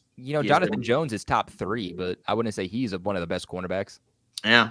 Benford, baby. He's a stud. He's a stud. Know his name. Wrong one, Dan. It's the recent one. Slippy L. How many times have the Jets lost in a row? As Booker T would say, 5 times, 5 times, 5 times, 5 times, 5 times. Josh Allen is that mother effer. Go Bills. He certainly is. Flick shorts. Dan, it's the one that was 146 minutes clip. Maybe we'll get to it a little later, brother. I like that first one you sent. I certainly did. Dolphins fan here. Do the Bills, Jets, or Patriots want Chris Greer and Mike McDaniel? You can have both of them for free. I'll take him as my run game coordinator. We took your ass stuff once, Adam Gase. We ain't doing it again. Ain't doing that again. Move. Will not. Bro, when that happened, oh my God, I hated that the moment it happened. We're not even going to talk about it. It was the moment that it did happen. But I did want to say before we segue, Dan, you did mention at the top of the show, we are now officially on Spotify, folks. Yes, and sir. we had some technical difficulties in terms of the proper link, but the proper link is now pinned at the top of the chat, also updated in the description. If you guys can do us a huge favor, this show that you're listening to or watching right now, it goes on to the Spotify show. We may even do some exclusive shows on Spotify. So if you guys want to do us a favor, simply go to Spotify, give us a rating, download our podcast form. I mean, maybe you missed the show and you want to listen to it in the car, or you want to throw it on while you're doing some work or cleaning the house or whatever you do. Definitely go check us out on Spotify audio form. It would mean a lot to us, guys. The link is pinned at the top of the chat. Yeah. I'll re-put it in the chat right now for you guys. We appreciate you, man. Spotify, we're trying to grow this thing. So I'll tell you what as well. Listen, we have such a dedicated audience. I guarantee you, I promise you that by the time this show is over, I bet that we have 200 reviews. I bet that we have only 200 reviews on this. By the way, I was one of those. But listen, I trust these guys, especially Bills Mafia, because I'm about to hype them up with my life update and what I see from this Buffalo Bills team. Guys, well, you got to listen to it before you rate it. So you guys got to listen to us, apparently. Well, normally what I do is that I just press play, I skip forward, and then it allows you to do it. It's very fast. It's very, very fast. So simply just click an episode, skip forward twice, and then you can go on ahead and leave a review, guys. I think that we can get at least 200 reviews prior to the end of this. So now skip forward. So skip forward a little bit. Play. This team needs is a player that stature, superstar coming here and noticing the. Look at me, I'm on audio. I made it. I leveled up. That was literally I'm on Spotify, folks. That's insane. Trying to establish a winning culture. Ooh, winning culture. That's heat right there. Sorry, Dan. Just having fun with it. So now try it. What the hell? Did you hit the like button? There we go. What do you guys think? Should I give us a 5? A 3-star? Yes, 5? Give us a 5. Give us a 5. Five stars. 5, baby. Man, rate it, baby. I Listen, did the man, same everyone thing, go man. over to Spotify immediately. Let's go. Rate that podcast for us. We want at least 200 ratings before the end of this show. I sincerely think that we can get it done. So I'll tell you what, right? I was actually hosting the NFC North Roundtable a bit earlier today, and we were unpacking the Chicago Bears and the Washington Commanders game. And Nick, our Chicago Bears representative, was down in the dumps, obviously, because of that absolute crazy Hail Mary that occurred with Jaden Daniels. Basically ripping the hearts out of Bears fans across the world. But then our Packers representative, Basarowski, came in and he said, you know what, Nick? Don't be sad. Because let me tell you what, a loss like that, a heart-wrenching loss like that, is sometimes exactly what a damn team needs to get their shit together and never make that mistake again and go out there and really be able to make it work when it matters most. And I couldn't help but reflect on the Baltimore Ravens game that occurred earlier on in this season. Ever since that 2-game stretch with the Houston Texans, with the Baltimore Ravens, I am now seeing this team be absolutely dominant, right? Last week, all right, this Buffalo Bills team went out into Seattle, a hostile environment where it was supposed to be one of the most difficult places to play in all of the NFL, and we punched the Seattle Seahawks in the mouth. punch the Seattle Seahawks in the mouth. And the beautiful part about it is that I love that Amari Cooper is on this team. I really, really do. And a lot of the narratives was, okay, like now that Amari Cooper is out on the field, this is going to open up so many opportunities for Keon Coleman, for Khalil Shakir, etc. And I agreed with that. But then I started looking at some of the all-22, and I tried reflecting on some of the plays that Keon Coleman was making, specifically him mossing Woolen in the damn end zone, some of his other 50-50 ball conversations. I watched all of the Khalil Shakir as he ended up breaking 100 yards. And Amari Cooper wasn't even on the field during the vast majority of these. So this is telling me right now that we're finally starting to see the development from the rook. This is the kind of wide receiver that Josh Allen has never had in his entire life. I'm not the kind of guy that's going to call him a 50-50 ball wide receiver right now based off of all the opportunities I've seen from this kid for the past 2 weeks. I'm calling him a 70-30 guy at this point. Whoa, this is an absolute weapon. This dude is an absolute weapon when it comes into it, and especially to do it against a corner like Woolen makes it even more impressive after the fact. This team is different. It feels different. I've said it over and over again that I believe this is the best supporting cast that the Buffalo Bills have ever had. When you look at the offensive line, which went damn toe for toe against one of the best pass rushes in the NFL, we completely erased them for the most part. I would say this Buffalo Bills team has 2 RB1s in James Cook and Ray Davis. Only other NFL team that has something like that is the Detroit Lions. Have Josh Allen playing MVP football right now, something which made it even more convincing as into why I think that he is in the lead of this conversation. I ended up seeing an advanced analytics chart, right, where it shows each and every single team's average separation created by supporting cast. Josh Allen is literally right by the Panthers and the Indianapolis Colts and teams that are currently 2-6. So to tell you, when you see Josh Allen and the numbers and the windows that he is fitting these passes into, makes it even more impressive of how much of a field general he is. I'm happy. Listen, I don't necessarily care about the fact that he's not throwing many interceptions. He had one last week. I honestly don't think anybody would have predicted in the first place that he would have went 7 weeks without throwing a pick. But he is just out there being an absolute general. Same thing when it comes into our defense. I ended up making a take, all right?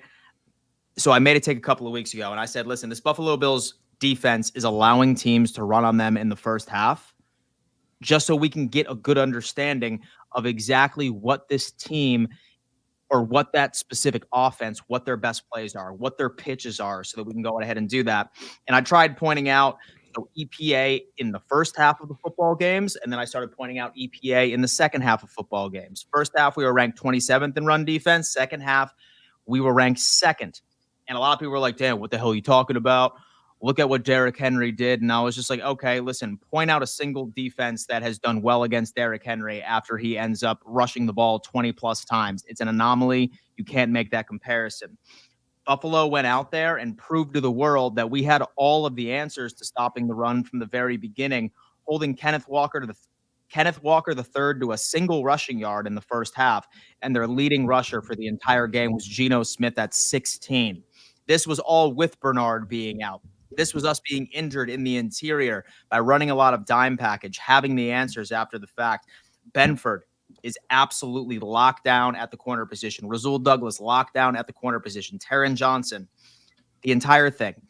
The only thing stopping this Buffalo Bills team from sincerely making a run for the remainder of the season, we got our stinker out of the way, is injuries. That is going to be the only thing that is going to hurt us. If we can stay healthy in key positions, specifically in the middle of the field, linebackers, etc., I am very confident in what this team can do. Because if you point out any of the times this Buffalo Bills team has started off slow, we have lost so far this season, it has always been because we have lost down to our wits' end of third or fourth stringers in particular position groups. I trust Sean McDermott defensively. He's absolutely brilliant in being able to scheme and get the most out of any dude that he has out there.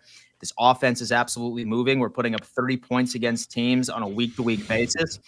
Very confident about this team, man. I'm very, very confident about this team. I had this team at 12-5 at the beginning of the season. Now, so I have this team at 14-3. Wow. I have the team at 14-3, and I have us getting the first seed Now, when you lose to the Dolphins this weekend, will that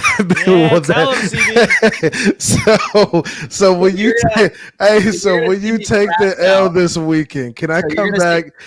Come back next week? And can we reevaluate the little 14-3 situation? Yeah, most definitely, folks. This is the Fantasyland segment. So this is the Fantasyland segment of the AFC East Roundtable. It's so look. Right? Like, I definitely see this team like having some sort of like hard matchups, like one of which obviously I'm scared of is the Chiefs. However, we have beat them back to back in the regular season. You're getting a little ahead of yourself. Let's just be honest. What are we even talking about? He is. So back to back in the regular season. Come on, man. He is. Be humble up there at the top. You're at the top of this trash division. You ain't on top of the conference. I know. He's talking like he could, like he's beat the Ravens, like he's who the Bills beat that's going to justify that take? They haven't beat anybody. The Seattle Seahawks. Listen, they lost 3 straight. They lost 3 in a row. Seattle Seahawks. Yo, listen, I guarantee you that if I go back in the last week's episode, each and every single one of you were saying, "Oh, let's see what the Bills are about." Beat the Seahawks. Against the Seahawks. Okay, but Dan, them beating the Seahawks does not make me think they're a number 1 seed. Then they prove to me they're a good team and not a number 1 seed. If you beat the Ravens, when you beat the Ravens, I'll take you serious. Dan, I said, listen, if they beat the Seahawks, I'll be impressed. But I guarantee you, last week, if I told you they beat the Seahawks, I'm not going to say they're the number 1 seed all of a sudden. That's insane. It's a divisional game. You expect. Listen, what's our record, Richie? So what's our record, Richie? And listen, like y'all are always obsessed, like, oh, y'all only beat the trash teams. Well, guess what, my friend? We got a shit ton of trash teams on our schedule moving forward. Dan, you're getting a little ahead of yourself, bro. You're going to man. Here's the deal. And I feel it. Look. Dan, I can feel it. Like, I understand where you are. You guys are cruising right now. But you still haven't shown that you could beat elite football teams like the Ravens, like the Chiefs. Those are the teams you're going to end up playing. We have only played one elite team, and we were missing some. We're talking about you're only as good as your last game. Look, man, you're only as good as your last game, and you cannot beat the Chiefs for shit. So that's what I'm saying. So like, why? All right, listen. At the end of the day, the only thing that I am concerned about is the team that is ahead of us. I don't give a shit about the Chiefs in 4 to 5 weeks. But you should. When it comes down to the playoffs, you should care about beating them. I can't control that now. What I can control, and what I can control as rooting interest for a fan, is making sure that we go out there and we play that same amount of complimentary football that we have. And when the Buffalo Bills have been at full health, which is true, when the Buffalo Bills have been at full health, we have put up 30-plus points against teams, and we have only given up close to 10. But when we are losing significantly within our linebacker room, which is a massive miss, losing out on our slot corner, who is one of the best in the entire league, obviously there's going to be some mismatches. And the whole Derrick Henry thing, like, y'all are acting like, oh my God, how the hell did you not stop Derrick Henry? Who is stopping Derrick Henry? Nobody's stopping him. But that's a problem. But that's a legit problem, though. What makes you think you can? Exactly. What makes you think you can? Statistically, this Buffalo Bills team. Oh no! Statistically, you can't stop them. What are we talking what I have about? To say here. Statistically, Derrick Henry against Sean McDermott defenses, when we had a fully healthy linebacker core, we held him to an average of 40 to 50 yards per game. Any game in which that he has had over 100 has been when Matt Milano has not been on the field. That's what I want you to understand is him and Lamar Jackson are different. Only 2 games that you can't look at stats about him on the Tennessee Titans and Ryan Tannehill as his Lamar Jackson are a different animal. You know that, Dan. So different sent Lamar Jackson and the Baltimore Ravens home in the playoffs and before. So like, let's not pretend like this is uncharted territory. Not with Derrick Henry, you haven't. Not with Zay Flowers, you haven't. Not with Likely, not with Andrews, not with that combination of what they had. And I understand now Deontay Johnson. Richie, I understand. I mean, Dan, I understand it. Like you guys are riding high. I understand where you are. You guys are a good football team. Do I think you guys match up well with the Kansas City Chiefs? Yeah, I think a little bit better than the Ravens. I don't think you'll ever be able to beat the Ravens, to be completely honest with you. Or the Chiefs in the playoffs. And you can beat the Chiefs in the regular season in 5 weeks. Look, I think don't know they about can beat the Chiefs in the playoffs. I think the Chiefs can play down and you might be. So I'm not going to allow this because both of you, well, not UCB83, but also TD, right?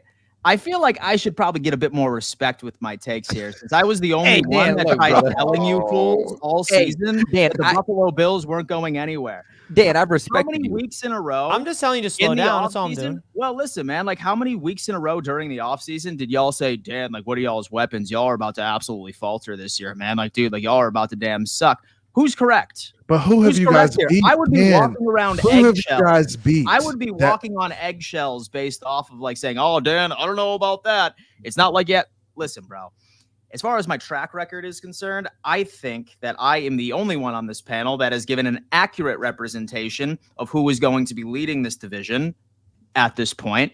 So when I tell you that I think that there is a good path for the Buffalo Bills to take the first seed, believe me, I wouldn't be saying this just out of pure delusion, because my delusion track record, I mean, is spotless. Baby, it is absolutely spotless where it is right now. Hey, man, you're thinking ahead. You better be thinking about Miami Dolphins this weekend. I tell you that right now. And one thing I will say, that's what I'm telling you right now. Trap game. Hey, you're thinking, 5 weeks ahead. Yeah, you're thinking about the schedule ahead. You better be thinking about my damn Dolphins coming in the Orchard and spanking that ass this weekend. Oh, yeah, literally. Hey, yo, CV, hype me up. You make me want Let's go. Let's get it. I've been respecting we ain't lying down for you guys. We ain't laying down. Let's go, man. Let's go, look, Dan. let's be honest. The Bills are going to beat the Dolphins, but that's not the test. The test is not beating the Dolphins. The Dolphins are one of the worst teams in the league. Like we know that. Okay, they're down there with the Patriots. They're down there with the Jets. This is not a test for the Bills. But look, here's what I'm saying is go run over a deer. The Chiefs are undefeated. So what you're asking is the Chiefs to lose 3 games this season and the Bills to not lose another game for the rest of the season. Let's be honest, that's not realistically going to happen. And the Bills, they don't need to get the first seed in order to go to the Super Bowl, right? All you have to do is get to the dance and then start dancing. Now, if you get home field advantage in a first round bye, yes, that helps you significantly. But if you're a good enough team, like you're saying, Dan, they don't need that number 1 seed. They don't need that first round bye and home field advantage to go to the Super Bowl. All that should matter is them getting to the dance. And realistically, stopping a team like the Chiefs is going to be very hard, especially when, like we know, the refs very clearly favor the Chiefs. So listen, I am going to accurately predict the 3 losses for the Kansas City Chiefs this regular season. And y'all are going to call me crazy, but it's going to happen. Their first loss is going to be against the Denver Broncos on November 10th. I knew it. I love their defense, and I really think that they're about to beat them. Next up, they will lose to Buffalo in the regular season, like they do every single year. And then they're also going to lose on Christmas Day against the Pittsburgh Steelers. So, Dan, you're telling me that the Bills are beating the Lions, the Bills are beating the 49ers? No, we lose a Lions. So then you need you would need the Chiefs to lose another game, would you not? You need them to lose what, 4? So I had them losing to because we have 2 losses right now. So I have our next 0 against the Detroit Lions. So then you would have 3 losses. So they would need 4. Unless seeding goes your way right now. So they lose 3, but we have the tiebreaker since we won the head-to-head. So I have the Chiefs losing to the Broncos in a couple of weeks. I have the Chiefs losing to the Steelers on Christmas Day, and I have the Chiefs losing to us in Buffalo. That's the path. I definitely think you lose to the Lions. They're going to the Super Bowl. Yeah, we will until we get revenge and we raise that damn Lombardi against them. Here we go. And I really don't think, and I say this like with all, like the Bills, it does not matter. Obviously, you want your Bills team to get some momentum getting to the playoffs, but it doesn't matter what the heck the Bills do in the regular season, in my opinion. I don't care who they beat. I don't care who they lose to. It all that matters is the playoffs. Like if you beat the Chiefs, Rams, you beat the Lions, and then you go to the playoffs and you lose in the division round, is the Bills' season a failure or a success? Are you losing the championship? I mean, like that's what it comes down to for me. So the only thing stopping this Buffalo Bills team from really going all the way is injuries. Is injuries at the linebacker core. That is honestly the Achilles heel for this team. That has been the issue specifically for, I would say, vast majority of our recent playoff losses. if we can go into the playoffs with a healthy Bernard and a healthy Matt Milano, he's supposed to be back by December. I'm very confident. As far as the offense, I'm fine with that as well. Like, barring any sort of injury to the offensive line or to Josh Allen, obviously, knock on wood.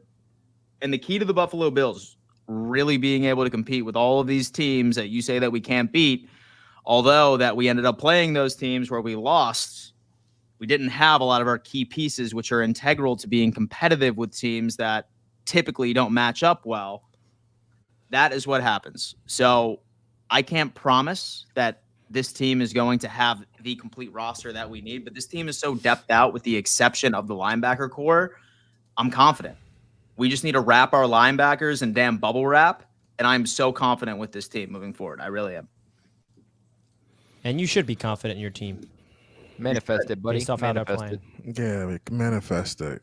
I think that's what Dan's doing, guys. That's what He's clearly doing. He's clearly doing. It's hey, baby. Listen, you know what? So the greatest story ever told didn't end up finishing, but you have to. But listen, everyone that followed the greatest story ever told, like at one point, like y'all are probably like, "Fuck," like, "Damn," like this kid's on a run right now. Like y'all started believing it for a second, like based off when I started it, when the Bills were 6-6, I was like, "Folks, the Bills are about to go on the greatest story ever told." So, Dan, what's the reason I should believe in you now if you failed last year? It was injuries, Richie. Dan, you're giving me some Cowboys vibes We had right now. AJ Klein off of the couch I trying honestly don't. playoffs. I don't think you guys are a better team than you were last year. To be completely honest with you, I think you're a good team now. I just don't think. I don't think you're a better team. How are we not? I think you were healthy. I think you were healthier last year, right? First off, I would say that we are up. Well, Yeah, I mean, So you I say were, we right? upgraded on weapons. So first off, so Shakir has really been coming off on top, and what Keon Coleman is a million times better than Gabe Davis. I have no idea what like a most million NFL times fans- better than Gabe Davis. That Listen, bar's low. Yo, listen, man. You Come look at on, dude. But I can Do me understand a that he's a favor. rookie, Hey, though. listen, He's yo, a do me rookie, favor. though. Do me a favor and look up a Gabe Davis. I'm a highlight Keon video. Coleman fan. He went to Three Florida games. State. I get it. Yeah. Yeah. So he's a good player, but I So don't we think can you agree say that he's Jordan better. Travis But made here- Keon Coleman. Is that what you're trying to say? No. Actually, I was He actually did. going He to chime did. in He right there. did. That He did. all right. He did. But here's Yeah, the deal. Dan when it tried to comes say that was into it, Keon man. Coleman's team. No. that was So Jordan you look Travis. up a Gabe Davis highlight video on YouTube. There's literally 3 games of subject material. 3 games. That is it. Gabe Davis He was had a good player 3 for you guys. drops galore. So what I'm hearing is the bar Keon is hadn't low. been doing that. Which is then on top of that. So with Amari Cooper, he's younger than Stephon Diggs. He's a better route runner than Stephon Diggs. It's right over there. Like that basically is plug and play. Like that's the exact same player. Like you can argue that Diggs is better than Amari Cooper or Amari Cooper is better than Diggs, but very small margin. Can I Offensive ask you a line's a question? hell of a lot better. Can I ask you a question? Go ahead. This year, who are the teams you beat that you feel like are playoff contenders and that are Super Bowl contenders and that will go into the playoffs and make noise this year? So Who are we've the only teams played you've beat one, this that's the year? Baltimore Ravens. We've only played one, and that was the Baltimore Ravens, and we ended up losing to the Houston Texans just based off of a slow start. And then injuries on top of that. So if you lose to the So I'm not Houston even- Texans, All who right, are not a top tier, they're not a top so tier when it comes AFC into the team. Houston Texans, I So guarantee speaking you of the that if Texans, we does were- that mean we're going to kill them? I'm just kidding. So I listen. think you got a shot tomorrow, Richie. I think you got a shot. So Oh, yeah, I've heard that every week. say the all right, listen. Say the Houston Texans. Say that we were to play them this week. We would have beat them by 3 scores. I It promise. you sounds that. good. I If hear it was a what's the key if word was in a there? fifth, We're If. playing them this week. if was a fifth, we'd all Yeah. be drunk. I love We'd how all be Dan. drunk. I love how Another Dan if. was like, Dan, how about this for an if? If Nico Collins didn't tear his hamstring on that touchdown, he would have scored 2 more on you and would have beat you there. That So way. we had a rookie safety out there that was filling in for a guy that was injured and had to sit out a play. So I love how Dan, though, you were like, you were like Amari Cooper. He's younger than Stephon Diggs. It's by like a few months. 7 months. It's true. It's not off. It's not off. He's younger. We got more youth at the wide receiver position by It's, like 7 months. It's not off so far, man. All right. Anyway, let's get back to these super chats and let's get into these game previews. Super excited to hop on that. Okay, we already read that with Slippy Al. We had a couple of these things. Let me see. Richie Fresh is saying Chris Forrester is done playing and Snowfin's hiring Glenn. And so you talked about these games on Autograph Monday. If people want to hear your response to the games, join Autograph. Let's get to this week's games. Glenn, oh, man, he's over that Arizona Cardinals game, that's for sure.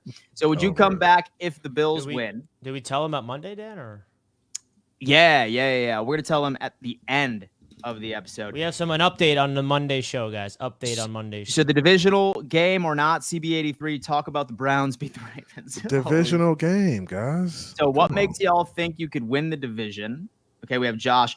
Why are all the Dolphins fans even talking? Y'all season is over. Tua is trash and can't get off his first read. Dolphins won't score 20 points this week, 34-17. Ooh, trash. Richie Fresh, y'all move goalposts.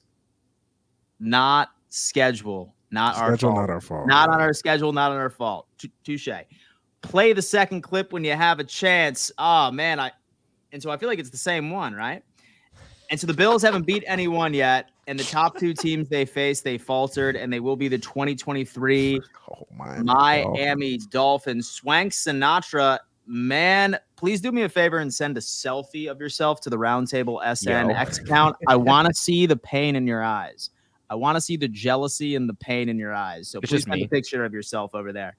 I really want to see it. We will play this game. Who Chiefs play other, blah, blah, blah. We have Glenn. Dan does not even know he plays in weeks. Dan, you play the Colts in 2 weeks. Hey, Glenn, I guarantee you that you have a vacation booked on Monday, all right? It's funny that you always have a vacation booked after the Bills whip that ass, which is going to happen again on Sunday. Where are you going on vacation, Glenn? On Monday. Anyway, got y'all on 3 big screen. No Chiefs equals Bills are. Izzy is coming in. Gabe drops more balls than puberty. Keon's better. Ooh. Damn. Okay. Didn't Baltimore just lose to Cleveland? Where's their demerit? I mean, division games, man. Division games, guys. You're going to drop one to division. Except for AFC, all right. But like Richie's trying to go on ahead and say that that's normal. But if somehow the Bills lose to the Dolphins on Sunday, you know for a absolute. What are you going to say? You're going to say it's a division game. Dude, is what it is, man. All right. Anyway, let's move on to some of these games. Colby, New England Patriots, bro. New England Patriots. They play the Titans. They might fucking win this game. All right, talk to me, man. Talk to me. Hey, man, look, the injury report is long. In fact, real quick, let me pull this up real quick, give you guys an idea on where the Patriots are right now. It's only Wednesday. It's only Wednesday, so like there's time for this to change. We still have a couple of days to see, get an idea on who's going to play and who isn't. But Vidarian Lowe, their starting left tackle, who's been a big difference maker for them. Yet again, he did not practice dealing with that ankle and shoulder injury. He was able to play last week. So if he was able to play last week, I feel like he should be able to. But, any given week when it comes to these injuries, and he doesn't practice yet again. Jaquelin Roy, the Patriots defensive tackle, who's been able to come in as a late signing. He's made a few plays here and there. He didn't practice today with a neck injury. The Patriots are absolutely depleted in the interior of that defensive line. In fact, it was reported by Diana Ruzzini just the other day that the Patriots might actually be active during the trade deadline. And I'm not talking about just shipping players off, but I'm talking about maybe even acquiring some players. The Patriots are going to look into the wide receiver, the defensive tackle, and the offensive tackle market. So maybe the Patriots get some bodies there because right now, like I said, the defensive tackle spot is deathly by the Patriots. Christian Ellis also dealing with an abdomen injury. He didn't practice. That's the Patriots linebacker that really stepped up for them last week against the Jets. They need him. Look, long story short, the Patriots have like 2 pages worth of injuries, and I think it's going to come down to yet another week dependent on who's playing this game for the Patriots and who's not, because Patriots have already lost a lot of players for the season. The Patriots are basically playing preseason football all year long, and it's not because the Patriots necessarily, the coaching staff is horrific. I mean, it has been great, but it's not necessarily that it's horrific. It's just the fact that the roster that they're playing with every single week, because of all of these injuries at this point, it's literally a roster that you go into a fourth quarter of the preseason game with. That's how bad this is. But like you alluded to, Dan, the Titans are not exactly a good team. They're not exactly a good team. I mean, that coaching staff, it ain't exactly there. They went into a rebuild this offseason, and they did it the wrong way. Instead of slowly and methodically doing it, building through the draft, bringing in young players, they tried to go into a win-now mode. They brought in a lot of veteran pieces. They tried to bring in some game-changing pieces, Calvin Ridley being one of them, to try to pair up with DeAndre Hopkins. Obviously, they got rid of DeAndre Hopkins last week, and that team just did not do things right. They haven't been good, more specifically offensively. Where they're shining is defensively. They're a top 5 unit defensively, and it's hard to project this game because I feel like anytime we start to get an idea on what the Patriots are, we start to get some repetition, something changes, whether it's injuries, whether it's the quarterback. So, Jacoby Brissett through the first 5 weeks, he really wasn't very good. Are we getting a week 1, week 2 version of Jacoby Brissett? Because if we are, the Patriots have a chance at winning this. If we're getting a week 3, week 4, week 5 version of Jacoby Brissett, the Patriots don't have a chance at winning this game.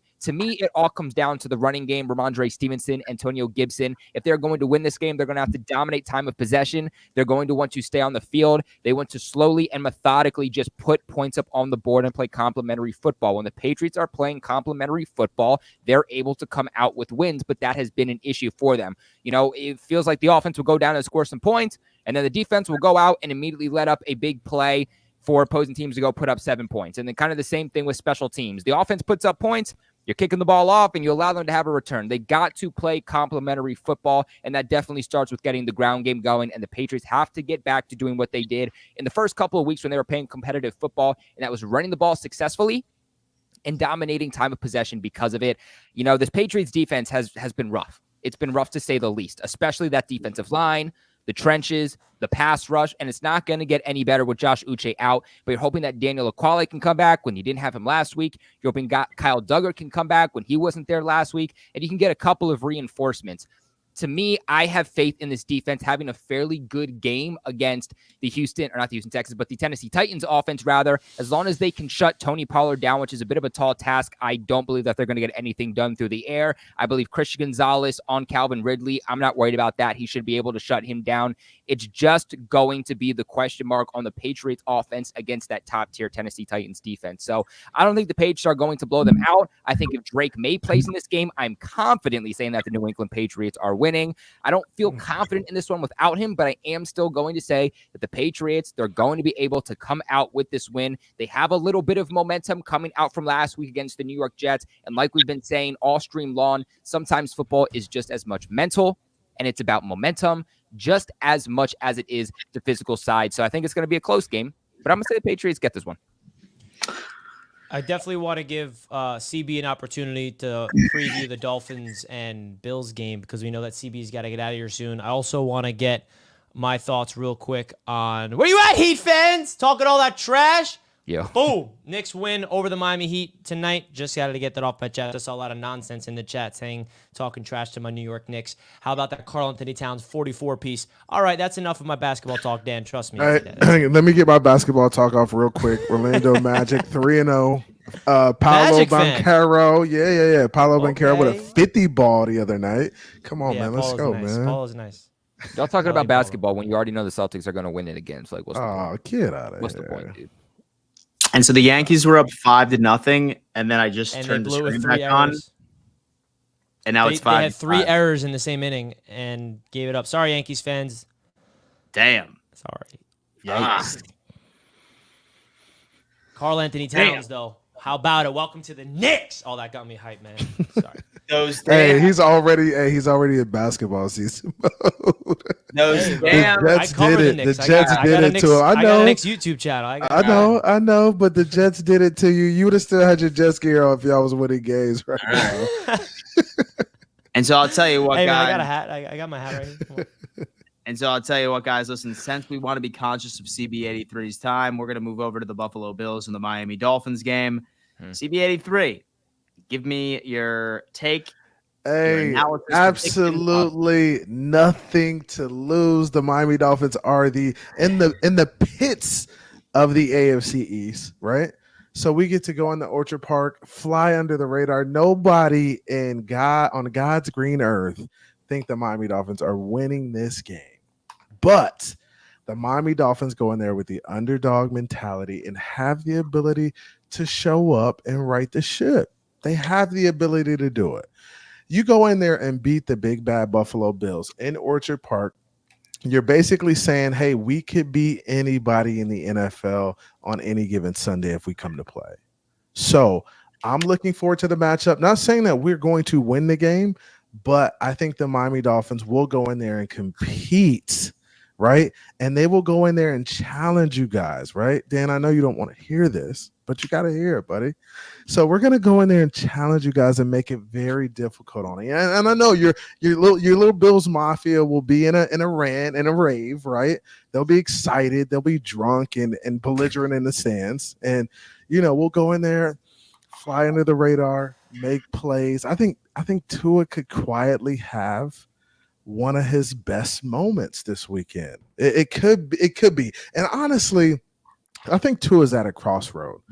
Like, you're not going to win games with this team being a game manager. It's just not going to happen. It's just when you play good teams like the Buffalo Bills, the Ravens, teams who could really play football on offense, our defense, they're going to have to come to play. And when you play these teams, you can't be a game manager in these games. You're going to have to take some shots, take some chances. You're going to have to use your feet a little bit and slide, right?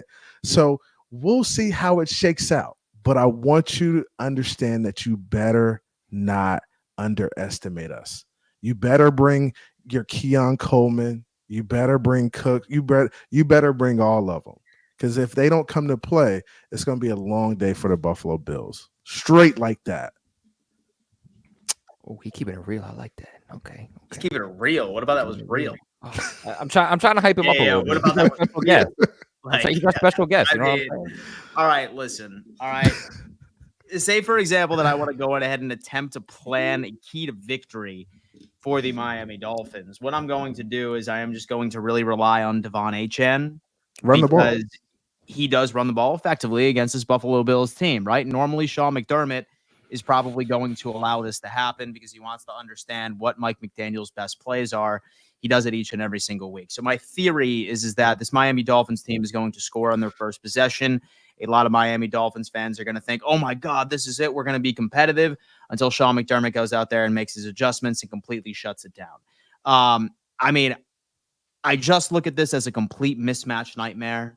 I really, really do. Like, that offensive line cannot protect Tua to save their damn lives. Of course, they say, oh, well, he gets rid of the ball fast. Last time that we played him during week 2, not the case, because Christian Benford had an answer for Tyreek Hill. Same thing with Rasul Douglas against, of course, Jalen Waddle. Held them both to a combined like 50 to 60 yards. They're going to have to run the ball in order to be able to move this offense. But then you have to also say, can our defense, which has been struggling tremendously, specifically in the linebacker side of things, can they stop this pass attack now that Amari Cooper is there as well? I think this Buffalo Bills team is just going to score fast and often. In fact, I wouldn't be surprised if the Bills end up, I say, scoring about 28 points in the first half of the game. Wow. Based off of that. So absolutely no defense coming off the bus. The defense won't show up on Sunday. No, man. And so I'm not even trying to be disrespectful. Wow, that's let me tell you, that is really disrespectful. But go ahead. Yeah. But I look at the week 2 matchup where James Cook and then Ray Davis ended up just having a field day just on the ground. That game was when Josh Allen had his hand freshly broken as well. So he wasn't even a part of this overall game plan. Now we had Amari Cooper into the scenes. Terrible pass coverage from your linebacker core. This is quite literally going to be a game where this Buffalo Bills team is up by 3 scores before the half. Wow. I'm sorry. I'm not trying to be disrespectful. You want to put a bet on that? I would take that bet. You say you guys are up 3 scores at the half. I guarantee you. Tie me up. CB, I'll put 100 ball on that you're not up 3 scores about the. And we're talking 3 touchdowns. I'll put 100 ball on bets over here, man. You got to give me insurance. Let's do 2 scores by the half. No, we're not. Give me insurance. Now Dan got a little scared. He brought it back. I'll give you look. I'll give you 17 points. You're not up 17 at the half. Yes, most definitely. I will take that bet. 3 scores by the half. All right. 3 scores. That's 17 points. There we go. Money. Cha-ching, money in the bank. Let's go. 17 points by the half. Yeah, 100, whatever. That's if Dan loses, he's going to block you. If Dan loses, he's going to block you, bro. By 17 bare minimum before the half even begins. Ooh. Josh Allen will be in a baseball cap by the 4th quarter. Wow. On the sideline.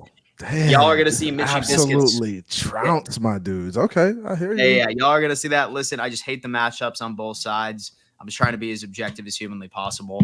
Yeah, dude. Like, I'll send you my Cash App on Sunday. I got you. yeah, yeah, most definitely. Safe to say, like honestly, like how I look at all of this is it's just a mismatch nightmare, and like y'all are like, Why oh, is it such a mismatch nightmare? I tell me why.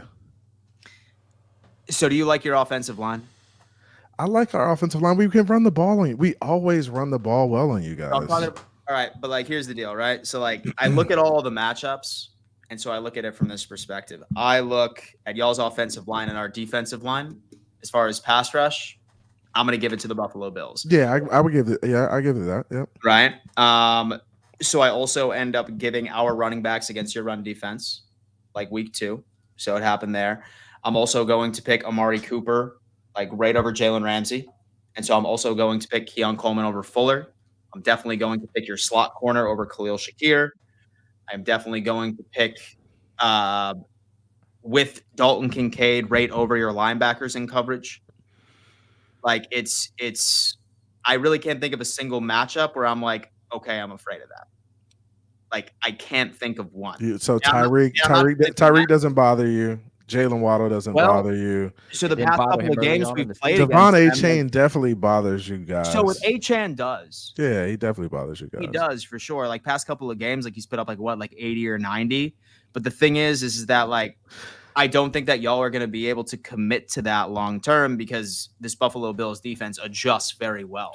Like, and I get what you're saying. And what I want you to understand is I think if the Miami Dolphins run the ball well and our defense can find a way to get stops and get off the field, we'll be in this game the entire game. But they got to find a way to get stops. And honestly, I think that's where our downfall has been playing against you guys.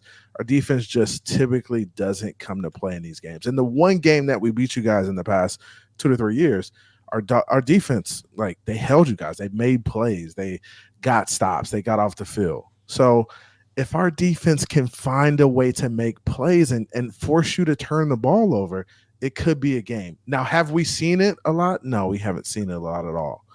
But I think the talent is there with this team. The Dolphins have all the talent. It's like you guys just got to put it together for a game. You got to put it together for 4 quarters, and we haven't seen them put it together yet. So, hey, another opportunity on Sunday. Dan says they're going to be up 17 at the half. I'm loving the optimism, and I think we'll fly under the radar and make this a really good game. 17 at the half. Colby, thoughts? Bills, Dolphins. Talk to me. Oh, dude, I just realized my brother's enlisting. What the hell? Sorry, kind of took me off pace a little bit. Shout out to my brother for serving, though. But yeah, look, I don't think this is gonna be a close game. I'll be honest with you. Like we saw this earlier on in the season, and like Tua played in that game, and y'all still got handled. You know what I'm saying? Like, yeah. I just and by the way, this is in Buffalo, right? It's in Buffalo. So y'all got handled with Tua, and by the way, I know he got injured, but he was in there for the majority of the game. Y'all got handled with Tua at home. But we also went to Buffalo. We also went to Buffalo and played a good game against them last year in the snow. But you guys aren't even the same team as you were last year. Very obviously not the same team. We should be better. We should be better. This is a big game on the ground because here, realistically, this shouldn't be a massive game for the Bills through the air. Like they should beat you on the ground. But I don't know. The Dolphins, I mean, that strength in the secondary hasn't exactly looked like that same strength that we originally Kobe, you really think my guys are coming out and playing a worse game than they played the first time around? I think they'll score a little bit more points, but I still think you're going to get spanked. Damn. I think this is going to be a big James Cook game. I think Josh Allen's going to cook again. I don't think he turns over the ball. I think he has a good game on the ground. And overall, it's going to be a decent, game for him passing through the air. But I still think the Bills cook in this game. Look, the Dolphins didn't exactly look great last week either. You know what I'm saying? I mean, we didn't look great, but we didn't look terrible. This is when our backs are up against the wall right now. And I think when we go in there on Sunday with our backs against the wall, we're going to find a way to swing ourselves out of it. And it's going to be a dogfight. And I think you guys will see. I don't think we're laying down no time soon. So get ready. Hey, man, look, I see Doug tell me I'm delusional. What did I say that was delusional? I think thinking that the Dolphins are going to win this game is really what's delusional. Like, the Bills are just playing good football. Hey, Point blank, they're playing the hottest against football who? playing Against here. who? But the thing is that, like, against who? The Titans. But the thing I is, like, got what have you. the Dolphins done? And like maybe if this was like the Dolphins of like the last few years, but like this Dolphins team just isn't. They all good. played the Titans, right? What have the Dolphins done? Yeah, Look we at the played the teams the Titans. Dolphins have played and lost to. You know what I'm saying? Like the Dolphins can't even beat up on bad teams that they've played. So it's just like I can't expect them to go on the road against the Buffalo Bills, who are playing really good football. Josh Allen playing the hottest football of his career, and somehow win this game. Now, I do think that Tua might be a little bit more motivated in this game, and I think if he's more motivated, that maybe that can help their chances. But I don't know. I see the fact that they're just not turning the ball over. I think that they have the better overall roster right now. Like I alluded to earlier on, like right in the beginning of this live stream, I think that, a lot of these players, especially coming off of yet again another loss and a close one too, I just feel like a lot of these players for Miami, they're checked out. And it sucks to say, but it's really hard to reel your team back in when they mentally check out and you're coming off of a loss. You're heading into an in-division game. You think that all of a sudden it's just going to click and they're all going to be turned back on? I don't think we played but I don't think we played a bad game last week. I think not a bad game. Right. We didn't play a bad game. I think Arizona's a good football team too. I think if you put Arizona that Arizona team. Do you think Arizona's a good football team? I think they're a good football team. Yeah, I think when they play like that, they're a good football team. You said what? The Buffalo Bills haven't beat a good football team then? Oh, here we go. See? But look, this is what I'm gonna say. My score prediction. I'm gonna say the Dolphins they score a little bit more here. But I'm gonna still say pretty confidently 34-17. Buffalo Bills. You guys are just outmatched in this game. It's on the road too, brother. Richard, you feel like this too, bro? I feel like it's going to be a close game. I think that the Dolphins are going to be playing inspired in their best football of the season. And I think it's going to be a heart-wrenching game, but I just don't trust the Dolphins in the clutch. So I think the Bills are going to come out with it's going to be closer than people think. And I think it's going to be one of those like comeback type of wins for the Bills. I have the Bills winning in like by 3 or 4 points or something like that in either close, tight fashion. I think it's going to be a closer game than some people think.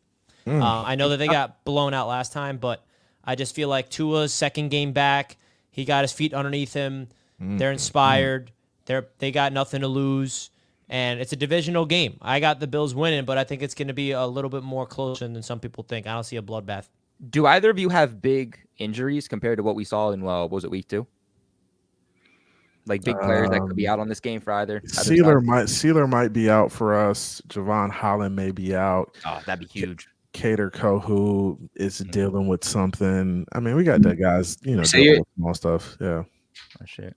And so you're telling me that Kohu might not be playing? Yeah. I mean, we'll see how it shakes out. So you're saying the backup to Kohu is going to be covering Khalil Shakir? Cam Smith is pretty damn good, though. Never mind. We're gonna be up by 4 scores. So wait, Dan, how about you? Are the Bills dealing with any big injuries heading into this game that could be out? We have a couple of guys that are limited at this point, but it was just Bernard and it was Curtis Samuel, who has been absolutely a ghost. Oh, it's like I almost told you that was gonna happen, Dan. Come on. Man. Yeah. But hey, you know what? We got Amari Cooper. Everybody else is limited. We're practically at like as full of a bill of health as possible. And we also have Von Miller coming back from suspension. So he is back. That dude's still in the league. Hey, listen, right before he was suspended, he was leading the team he was leading the team in pressures prior to being suspended. So, and that's a hell of a matchup specifically with their right tackle and Vaughn. So I'm excited to see how that What did you guys give up for him when you traded for him? Too much. The house. How much was it? Because that guy's done nothing for you. Free agent. So he was a free agent. Oh, he was a free agent? Never mind that. Yeah, you're good. Who cares? Yeah. He was a free agent. So we just ended up paying him a absurd amount of money. But yeah, that's about it.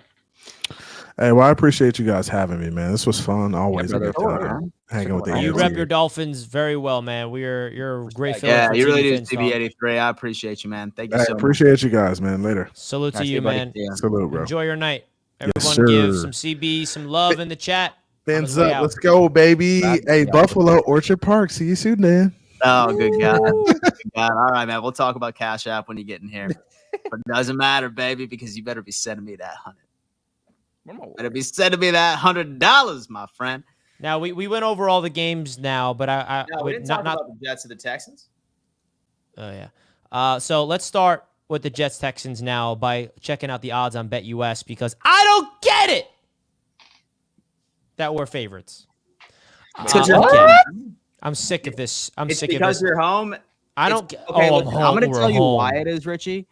So I'm going to tell you why. Because this Houston Texans offense, even But at Dan, full we were favored strength- against the Steelers. Why were we favored in that game? Because you were on the road. In I can Pittsburgh. tell Like, you I just don't exactly get why, it. Richie. You know why you're because they know how to take advantage and get money. That is the whole point. They're not basing off of who they actually think is going to win or lose. They base it off of which fan base can we take the most money from. And they know that Jets fans may be a little delusional. They still got some maybe some false hope. That's not the reality. case because then if that's the case, you're gonna have the whole NFL riding the Texans. You're gonna like cash out with the Texans at plus money to win. I think they believe more in the Jets fans kind of popping out and being like, you know what? Yeah, we can still win. No, but I think Colby, you're missing the idea of betting. You know, Jets fans would feel more inclined if we were like us being favored to win makes us not want to bet on them because the odds aren't good, right? Like if the Jets were underdogs and it was plus money, you can win more money. You don't win a lot of money since the Jets are favorites. So Jets fans are not betting on it. I guess it depends. Your glass half full, glass half empty.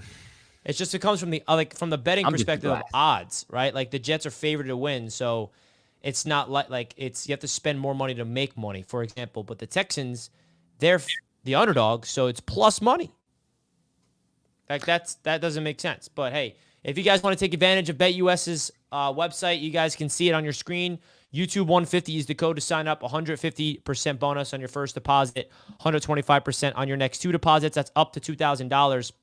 Big time shout out to BetUS as always for being the proud sportsbook sponsor of the AFC East Roundtable all season long. The Patriots are +3 on the road in Tennessee. The Dolphins are +6 on the road in Buffalo. So you guys see the odds right now on your screen. Definitely go check them out and give them a shout out because they are awesome. And we will not be able to do what we do here on the Roundtable without BetUS. Now getting into that Jets-Texans game, listen, my expectations for this game is just no matter what happens, I don't know. I feel numb. I feel good. I want the Jets to win. I'm not rooting for my team. I haven't got to that point. I want to see everything click. That'll be great. But I just am done expecting it. I'm done expecting my Jets team to look good. I'm expecting the worst case scenario. I'm expecting to be embarrassed. Because that's what I've been for 5 weeks in a row, is embarrassed. So that's what I'm expecting now, to avoid disappointment. So I'm training myself to not allow myself to get into it. But outside of my, energy in terms of this game, and let's talk about the actual football game, X's and O's on the field, matchups. CJ Stroud, last time he came to MetLife Stadium, had the worst game of his entire career. The Jets defense is not the same defense from last season, so I don't really expect that to happen this time. Even without Diggs and without Nico Collins, I'm worried about Joe Mixon. But when it comes to our offense, we're going up against one of the best pass rushers in the NFL, Danielle Hunter. We have to go up against, and Will Anderson we have to go up against. But there is something new with this Jets team that we're going to see, and we lost Colby for a sec. Cayenne pepper and water. Cayenne pepper and water. Cayenne pepper and water. Devontae Adams, maybe that didn't work. But Hassan Reddick is back. That didn't work. Firing Saleh, that didn't work. But cayenne pepper and water, that may be what this Jets team needed all along. Our veteran punter recommended to Aaron Rodgers, since he's been banged up this year, to drink the Fountain of Youth, which decreases inflammation and helps you feel better. Warm water mixed with cayenne pepper. Now, I'm going to do this tomorrow on my show. I'm going to drink it, see what it's like, see what it's all about. So according to Aaron Rodgers, our punter told him to drink it, and he feels the best he's felt physically all season, just in terms of because he's been banged up. Now, if we win this game and we go on a run, it's going to be because of the cayenne pepper and water. Is it going to happen? No. But it's just a fun little gimmick that I can attach my delusional brain onto. I don't know what to expect. Can we see Garrett Wilson pop off, Breece Hall pop off? Can you just not embarrass me? Thanks.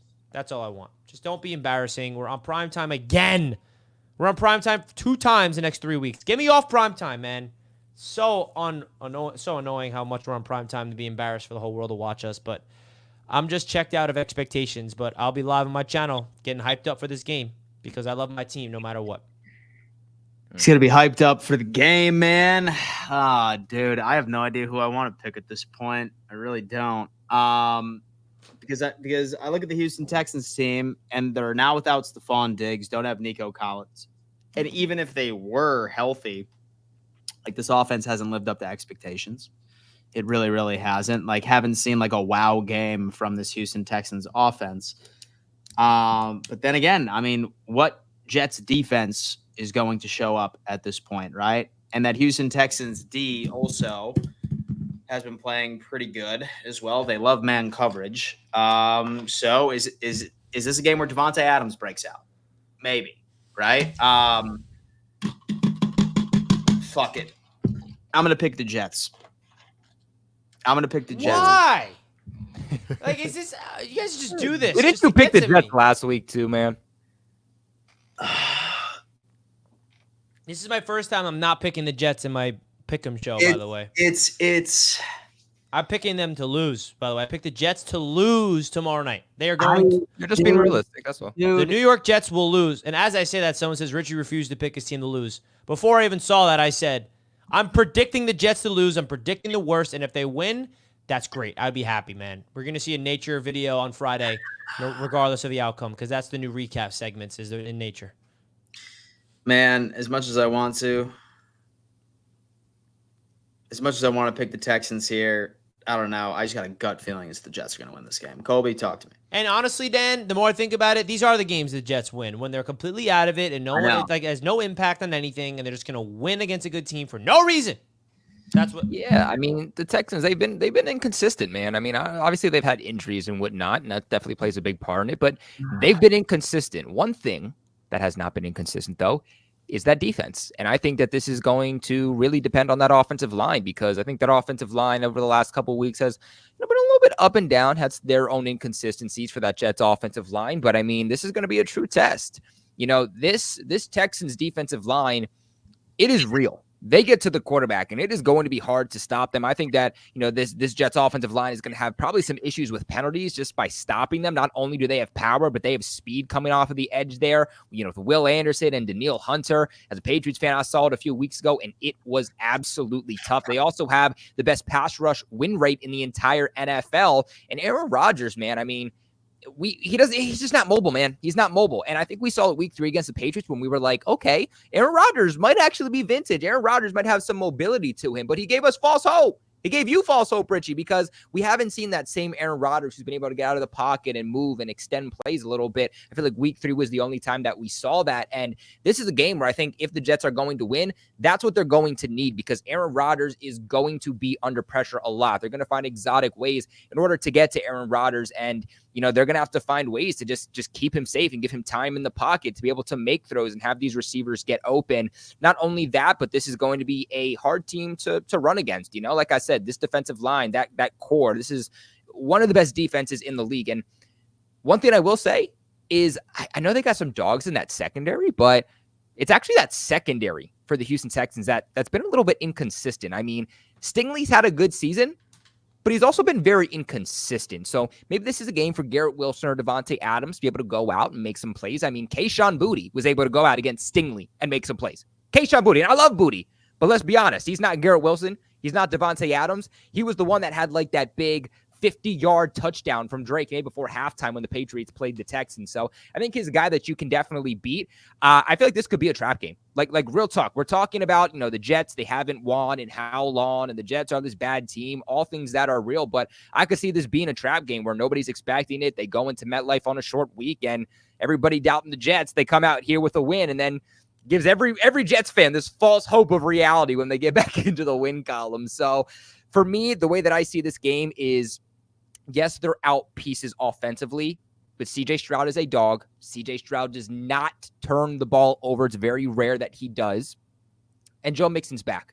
And since Joe Mixon is back, it's given that offense a bit of an extra boost. When he's not there, they don't have a running game. He has been popping off since he returned just a few weeks ago. Even early on in the season, before he got injured, he was popping off. And I think if the Texans can stay on the field, they can dominate time of possession, and they can just keep Aaron Rodgers and this offense off the field, then they're going to be fine. So I'm kind of at the same place with the Jets that I was with the Patriots, and that's I cannot pick this team to win a game until they actually do it. So I'm not going to pick the Jets to win this game. I think it can be a trap game. I think that it can be a winnable game, but I am going to say that the Houston Texans do win this game. A lot of question marks within that locker room for the Jets right now. And like I said, mentality can play a big part of it. How checked out are these Jets players right now? I think that's another big part of it. So I am going to go with the Houston Texans. Yeah, as you should. I mean, let's be honest with ourselves. Upsets happen, but like, I don't know, man. We're wearing all black on Halloween. That just sounds like a horror show to me. The Jets have broken me, man. It's the reality. And maybe they'll get it back. And maybe this is they have to become so bad and so laughable in order for them to actually see the light, to turn it around as this organization. Maybe that's what this team needed.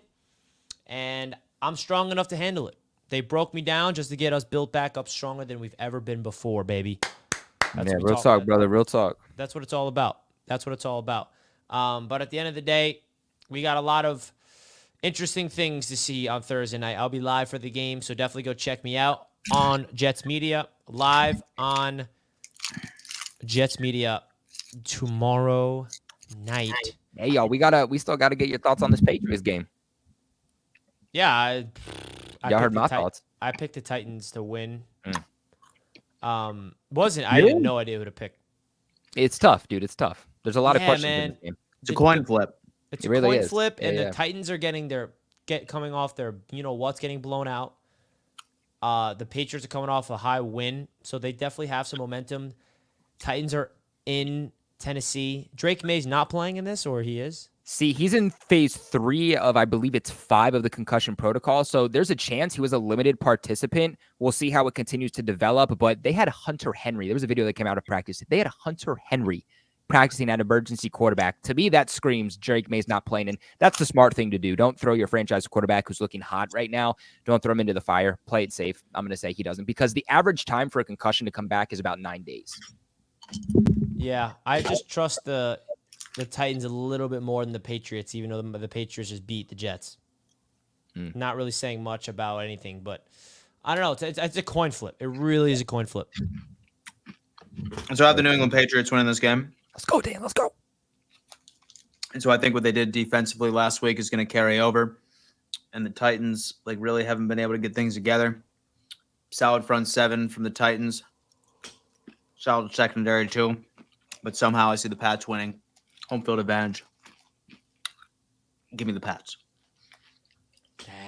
I like it. I really do. I need it. Yeah, I need 2 back-to-back wins, man. I could use that. This is one of those wins that you can very well get. You get one of the 5 wins you'll get this season, maybe. Yeah, man. Get back in the playoff picture. We're still in it. There we go. Just kidding. Yeah. Obviously, I'm joking. Let's do it. All right. We have some Patreon members, but do we have super chats to run through, Dan, beforehand? Let's see. What you chowing on over there? So I broke into the Halloween candy already, man. I'm supposed to be handing these out to children tomorrow night, but I'm eating it. Dude, I did the same thing. I like 2 bags of candy. In the division game or not, CB83, talk about the Browns, be the Ravens. What makes y'all think you could win the division? We have Josh Richardson. Okay, we already have all these. Okay, here we go. Last year against the Chiefs, we were missing Bernard, Milano, Douglas, Benford, Gabe, and Rapp. Von Miller was useless. Attrition and luck matter. Absolutely. You got lucky, but Butler sucks right now. Dolphins have no football character. Bills by 20. Slippy Al II, CB. Have TD send you some of his calming tea for Sunday. It's simple, CB83. When was the last time the Dolphins beat a winning team except Dallas last year? 6 field goals is not real convincing. We have Tony. Greg, the peg leg is a bum. Later, Greg. Enjoy the injured reserve list. What happened in the last game against the Bills? Asked TD. Said Tua taps the helmet. He sees something. He saw another L. This is a Nat versus King Kong. I love that. I love that, man. Bills fans are heavy in the chat today. Go Bills. We get the W. Absolutely. Play the clip. Hey, man, we already played the clip. Thank you. Anyway, moving on. Flicks. Bring them in. Bring on these Patreons, baby. Do you have the timer ready? Always, baby. All right, let's do it. Hold up.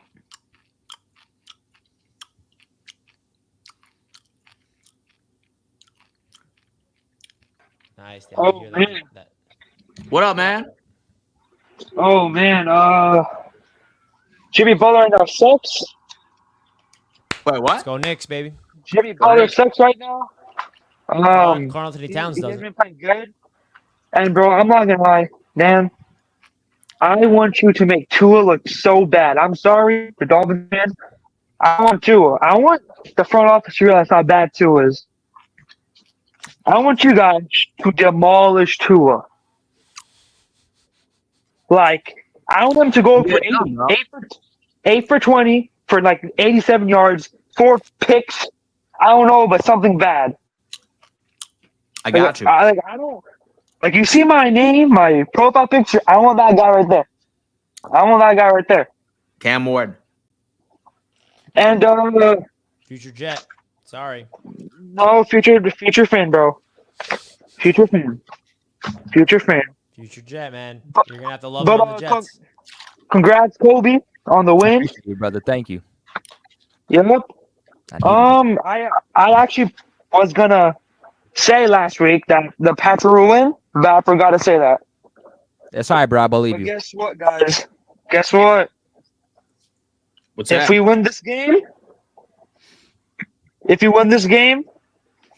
we're not getting Cam Ward because now we're gonna win out, or we're gonna try to win out. That's what the Dolphins are gonna do. If we win this game, we're not gonna get Ward. If we lose this game, we'll get Ward. So that's either why- way, even if you stink, man, you committed to Tua. You're not drafting Cam Ward, no matter where he's drafted. So We just can get get that out of it. We can get out of it. Yeah, but they're not the going money- to. See, that's why we need. Tua some will be your good starter owners. next year, and you will enjoy it. No. If he is, I won't be a Dolphins fan no more. I'll stop watching football. I'm gonna start watching Wow. football. Wow, man, that's brutal. They're done with Not Tua. going to be a Dolphins fan anymore. That's kind of that says a lot. I mean, I would never not be a Jets fan if they. What do you think of him? If they suck, what do you mean giving- if? I mean, bro, I don't know if they did something like the Jets have sucked forever, and look what I'm doing. Look at that. We have Staff Boy in the chat, and he has a great name called Yes. Teleporting Goalposts. I love Yes, that. teleporting goalpost. What's up, man? Also, I got to represent the Jim Kelly jersey today. Yes, sir. All right. So first, we had to win. We did. Then we had to beat a good team with a winning record. We did. We beat the Seahawks, who everyone said is a great team. They're a good team. They're a loud team. Blah blah blah. And blah, don't blah. forget about the Cardinals, who all The Cardinals with are a good team CB83 now. literally said they're a good team.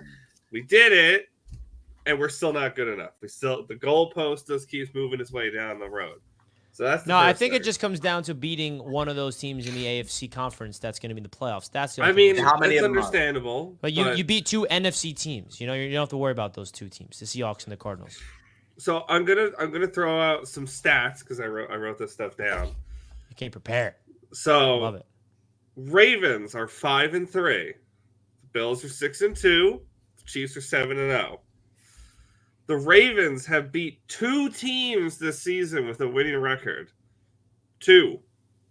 And then 1 team with a 500 record. The Bills have demolished teams with losing records and lost to 2 teams with winning records. And the 2 of the teams we beat now have a 500 record. And the Well, why don't Chiefs, you remind the people out of the 2 wins that they beat a good team, what was the score? You know, what I did the Ravens didn't do pull to that up. Sorry. What do the Ravens do to the Bills? Because the Bills were one of Okay, the teams they that's beat, right? one game we did get annihilated. I'm not going to argue that. But we don't need to talk about that. We did lose to Well, I the don't know, other it's team. an important barely. part of the context. I know. And then the Chiefs have only beat 3 teams with winning records. So by that logic, how is it not possible for the Bills to go the number 1 seed? That's what I'm saying. No, it's possible, but That's what I said. I don't see it happening. Morally, it's pretty much out. Let's be real. Also, I wanted to say thank you, Kobe, for not moving the goalpost every single week. like I the got Jets you, bro. and Dolphins fans do. Bro, I'm real. I got you, bro. Thank you, Staff Boy. Thank you, Staff Boy. See, at least Staff Boy, even though, I had to check the stats, but he comes paired. So He does. I give him a lot of respect for that, man. What a guy. That's He awesome. does. Andy. I appreciate that, Staff Boy. Much love to you, bro. What up, Andy? What's going on, boys? Chilling, man. I see How's the that clown good show left us again, huh? Yeah. Yeah. He's for the taking a week. sabbatical. He didn't want to face me. Taking us He knows what's coming. And then you got that other clown in here, and then he left too, huh? Yeah, man. Absolutely. No. Yeah, dude. He didn't stick No around. Dolphins representation. Yeah, dude. Well, Richie, to be honest, you didn't see the Bills winning the division or making the playoffs, so why would we care what you think? True. Yeah, man. I've been Great wrong take. all along about this division, so you're right. That's right, buddy. What was that? Can you say that again for me? That I was wrong, Andy, about my Jets. I mean, I think the big reason why I was wrong is more about how trash the Jets and Dolphins are, not really how good the Bills are. It's one way to look at it. I mean, the division is literally yours because you guys are beating up on Because all we your have teams. number 17. That's why. We have number No. 17, baby. No, it's because you're actually winning games against teams that you're Because supposed we to have beat, where the 17. because the Jets can't and the Dolphins can't. Because we have the suck. second best And quarterback in the league. Patriots. Yeah, we do, baby. No, you don't. Who's Okay. the Yes, second we best do. quarterback? Huh? You're gonna say Lamar, aren't you? Lamar's the second best quarterback, Richie. Is that what you're saying? Mm-hmm. So who has more playoff wins? Who's True. the better quarterback? Who has more playoff wins? Who's the better I football guarantee player? you can go Who's more down. playoff More wins? people will take Josh Allen than Lamar. So listen. One thing I mean- between Josh Allen and Lamar Jackson, if Josh were to lose his legs, he'd still be able to play for about 5 or 6 years. If Lamar Jackson Lamar were to leads the lose his NFL in legs, passing he yards. wouldn't Why be able to. that narrative is so wrong. You just put him in this narrative that Lamar's not a good passer. It's not true. I'm not saying he's not a good passer, No, but Dan Josh just said Allen that. is better. By saying we're that. just saying that. Dan just Like said we were that. saying that his rushing capability is far more important to his success than Josh Allen's rushing He's- ability is. but why Exactly. is Lamar leading the NFL in passing yards then? Because they've he been has a behind running a back bunch by of the name times of this year Derrick and had to Henry, come back which and have to allows pass wide more? Listen, it's because, Richie, because they have a running back by the name of Derrick Henry where defenses are committing to the run and wide receivers are schemed up wide open. Watch some he's of his making the passes throws. and his highlights, my friend. They Yeah, are I mean, wide yeah, one of the- open because teams Yeah, are I also committing see to him the like run, Richie. stiff That's arming why- defenders to the ground and That's throwing off why, his back dude. foot and delivering ridiculous dimes 27 So yards wide into the open end wide zone. receivers 'cause Wide defenses are open. committing to the run. Dude, They're you're making- committing to the run, Richie. But That's you're gonna why throw away he's all the leading the team in elite level passing. plays he makes. You're gonna throw away all the elite level like off platform throws. Dude, context is super important here. Yeah, but you're throwing away all of his elite level throws he does just because all the other throws he has are wide open. What about the other ones when the offensive line is a mess and he has to scramble and make plays with his legs? His on wide the run. receivers statistically are getting the most separation out of any team in the league. It's because teams are committing to the run, bro. And Josh Allen's And receivers they just are added getting the Deontay least amount of Johnson, too. separation. And Josh Allen's Elite receivers are separator. getting the least amount of separation. And he's putting up the stats that he is with only 1 interception on the season. That's impressive. Yeah, I mean, It's impressive. I just see a quarterback that's on his way to win his 3rd MVP and a quarterback that hasn't won an MVP. I'm not sure about that because losing to a 1-6 team isn't too ideal. But losing to a team like the Baltimore Ravens, I think they probably end up choosing that. But doesn't matter. DTN, what up? Hello, gang. Well, where are these paper plane bums once again?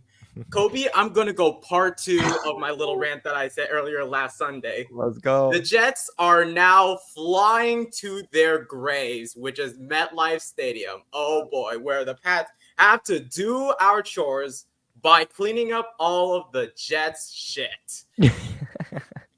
And the fact, and congratulations, Dan, for getting the Bills to win. You get double the candy. Thank you. Kobe, we get candy for the first time. We get rid of the Let's go. rocks. I love TD, candy. the fact that he's gone, he gets double the rocks because he chickened out by not showing up to this live stream. And then we have our man Lowski. You get double the rocks. Let me remind some of you cocky Jets fans, Lowski, Jimmy Casket, you think that your Jets could, quote unquote, sweep the Pats, which you haven't done since 2000. You haven't made the playoffs since 2010. And unless your owner sells the team, which I doubt, you won't make the playoffs. So, Lowski, you gotta wake up, because you remind us Pats fans and Fish fans to start your mock drafts. You should get started on your mock drafts, because your team ain't gonna have a good quarterback once Aaron Rodgers retires. And that blame deflecting finger pointer, he's gonna make a mess in the Jets fan.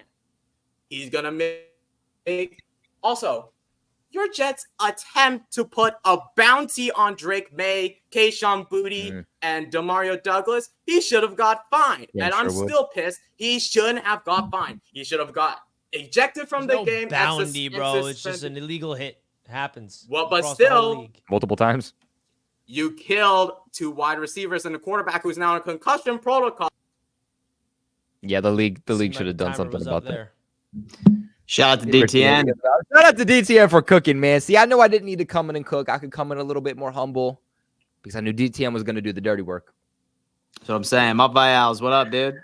Yo, what's good, guys? What's up, buddy? Kobe, I'm glad though you had a happy birthday though, and I'm glad you're safe from the deer. Dude, that me you were talking about too. You earlier. kidding me? I was about to call you up and be like, "Hey, I need you to come like do these things for me because it's getting a little crazy." If I may ask though, without giving away where you are though, you're up here though in like New York though, right? Like New York, Massachusetts, like that, or no? You're down the sticks. Pennsylvania, yeah. So it's not nice. Oh, okay, yeah, they're out. Yeah, they're out. Yeah, they are out. Yeah, what's your address? Yeah, I'll let you know right now. Nah, we ain't doing that. Richie, I watched this thing I watched that game at my girl's house, though, watching it through you. Freaking, I wish I was over there with you. I just wanted to give you a hug after that because I never seen you that mad before. I wanted to just come over there, give you a hug, be like, it's all right. We get it. They lost to the Pats, where this was the best. This arguably is the best year we could have freaking swept them. But what are you gonna do? What are you honestly gonna do? You know what? I would have appreciated the hug, man, because I was down bad. I'll tell you one thing though. I never saw myself that mad in my life. For me flying home, that was a depressing flight. I will tell you that right now. But nah, when it comes to Halloween, it is gonna be scary because somehow, some fucking way now, because now most Jet fans want to tank. Guess what? We are going to win. Because the last time we played on Halloween, they had Mike White in, and we pretty much beat the crap out of the Bengals. So somehow we're going to win. I don't know how, but it's going to happen.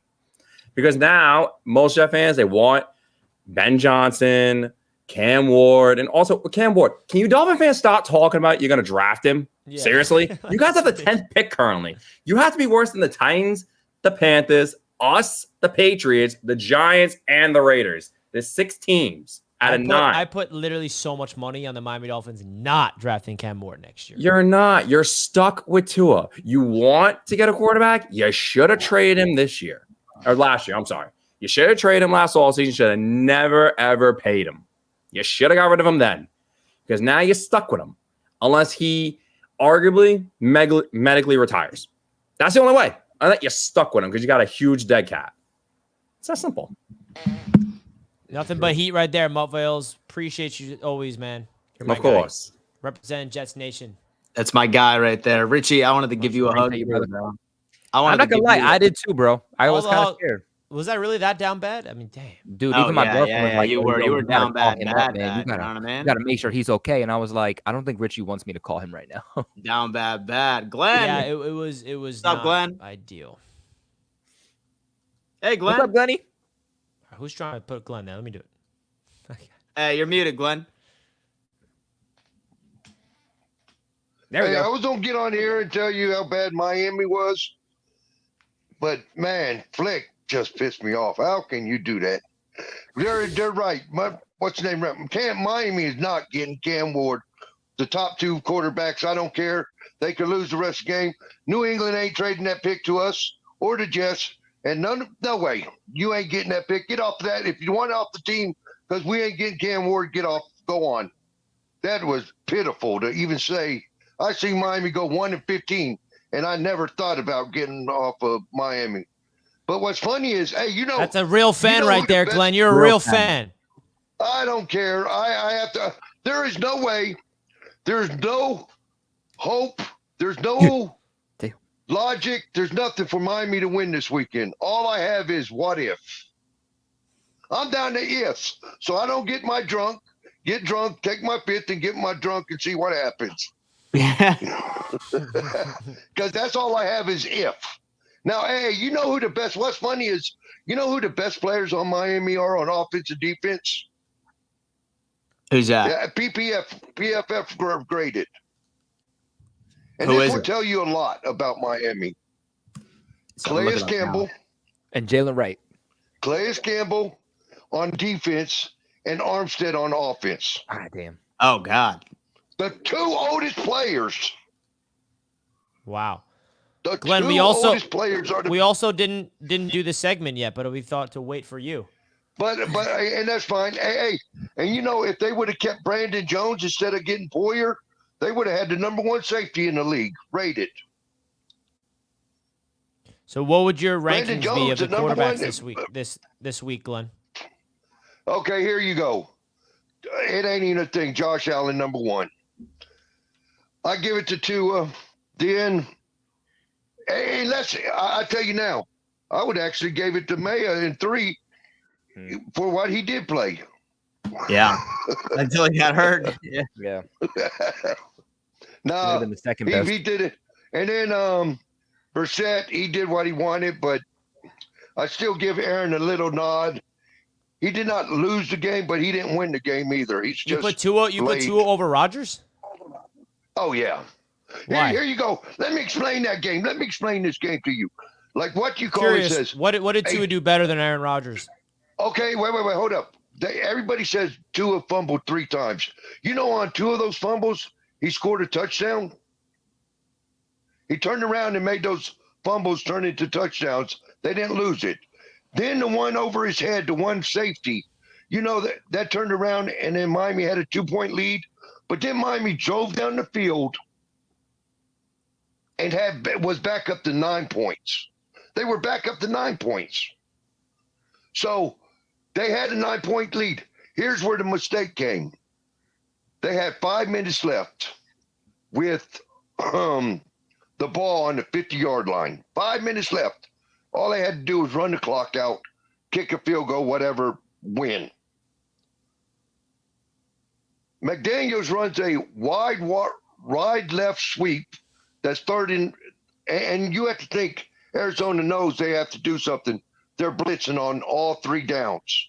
They blitzed on all 3 downs. And it was like McDaniel started playing, instead of taking So Glenn, just answer this for me. What did Tua do to make you feel like he played better than Aaron Rodgers? That's all I want to know. Because why? Yeah, what did Tua do? And we're just talking about the game against the Cardinals versus the game against the Patriots. Because he looked better than he did look better just by eyesight. He looked better than Aaron Rodgers. I mean, he had 1 more yard than Aaron Rodgers, and he had 11 more completions. Tua scored. Looked like Tua was 8. dinking and dunking. Wait. Tua scored on 5 of his 8 drives. 5 of his 8 drives, Tua scored. Or no, 5 of the 8 drives he scored. Yeah, I don't know, Glenn. How many drives did Aaron Rodgers score? I think 4. Now, 5. don't get me 4 or wrong. 5. I don't know. Don't get me wrong. Miami's rush game is better than the Jets. I don't know what happened to Jets' rush game. They ain't helping your run game has always been been good. Your run game's always been good. It's never. And that's the only hope I have this weekend against Dan, because Dan thinks his defense is all that. They give up running. I still think every running back is still running. He had 1 good weekend last week. Besides that, he has worse running defense in Miami. Well, Glenn, I just want to say thank you so much for sponsoring this show, by the way, because this segment has been really awesome, and we look forward to it every week. And I just want to say thank you for it. Yeah, we do love it. Hey, if you're not number 1 in the ranking, it doesn't matter. True. All right, Glenn. Appreciate you, man. Okay. Enjoy your night. Thanks, Glenn. That's the Glenn call and the Glenn quarterback watch. Glenn quarterback watch. Much love to you, Glenn. That's the Glenn QB segment. Always rolling on in. The Glenn QB segment. Dwayne. Before you turn on the timer, I want to do a little housekeeping. Number one, our spammers that we have in all of our channels, we're hiding them. But what he's doing is he's changing his name to real looking like names. Make it look like we're hiding the wrong people when we're not. Screenshot your hidden players on your servers and be careful with how many people your mods are hiding, timing out for nonsense, just little stuff like that. Also on this channel, again, go off however you want, but chill with the personal attacks. I have no problems with somebody going after a specific team's fans, but going after a specific person of a fan is not cool. Keep it about football. You get timed out and you come back. Take it with a grain of salt and move on. Don't think you're going to swear off at me and get away with it. You're not. So I just wanted to get that part clear, get a little housekeeping clear. Can I have my 2 minutes on now? Because I need all the time I can get with Kobe and Richie here. Hey, yo. Rip them apart. I wish our other Miami fan was on because, man, that guy moved the freaking goalposts more than freaking anything, man. But, Colby, congratulations on your win. Thank you, sir. I was in your channel a lot. You gave up a lot. Richie gave up a lot. You were both in that game towards the end. Both of you gave up a ton during that game, and it was almost laughable. But Colby, I had to laugh at when you guys won the game because it was like your freaking Super Bowl. I loved it. I loved it, dude. Loved it. Richie, who's the best quarterback in the AFC East? Josh Allen. Colby, who's the best quarterback in the AFC East? Josh Allen, easy. Dan, who's the best quarterback in the AFC East? Josh Allen, come on. Why won't Glenn admit that? I'm just putting it out there. Why will he refuse to admit that? I'll let him to answer that on another show. Another thing I wanted to bring up, Richie. This isn't about when you're going to fire your next coach or fire your GM or whatnot. At what point do you sandbag Rodgers on the sideline and put some rookie up from your practice squad or something, give them a chance to actually want to play football instead of selling out on this team? He's selling out on this team just like Hill is selling out on Miami. How many important plays did we see Hill sitting on the sidelines just with his arms crossed and folding? How many times did we see Rodgers just smiling on the sidelines while the defense is getting pounded?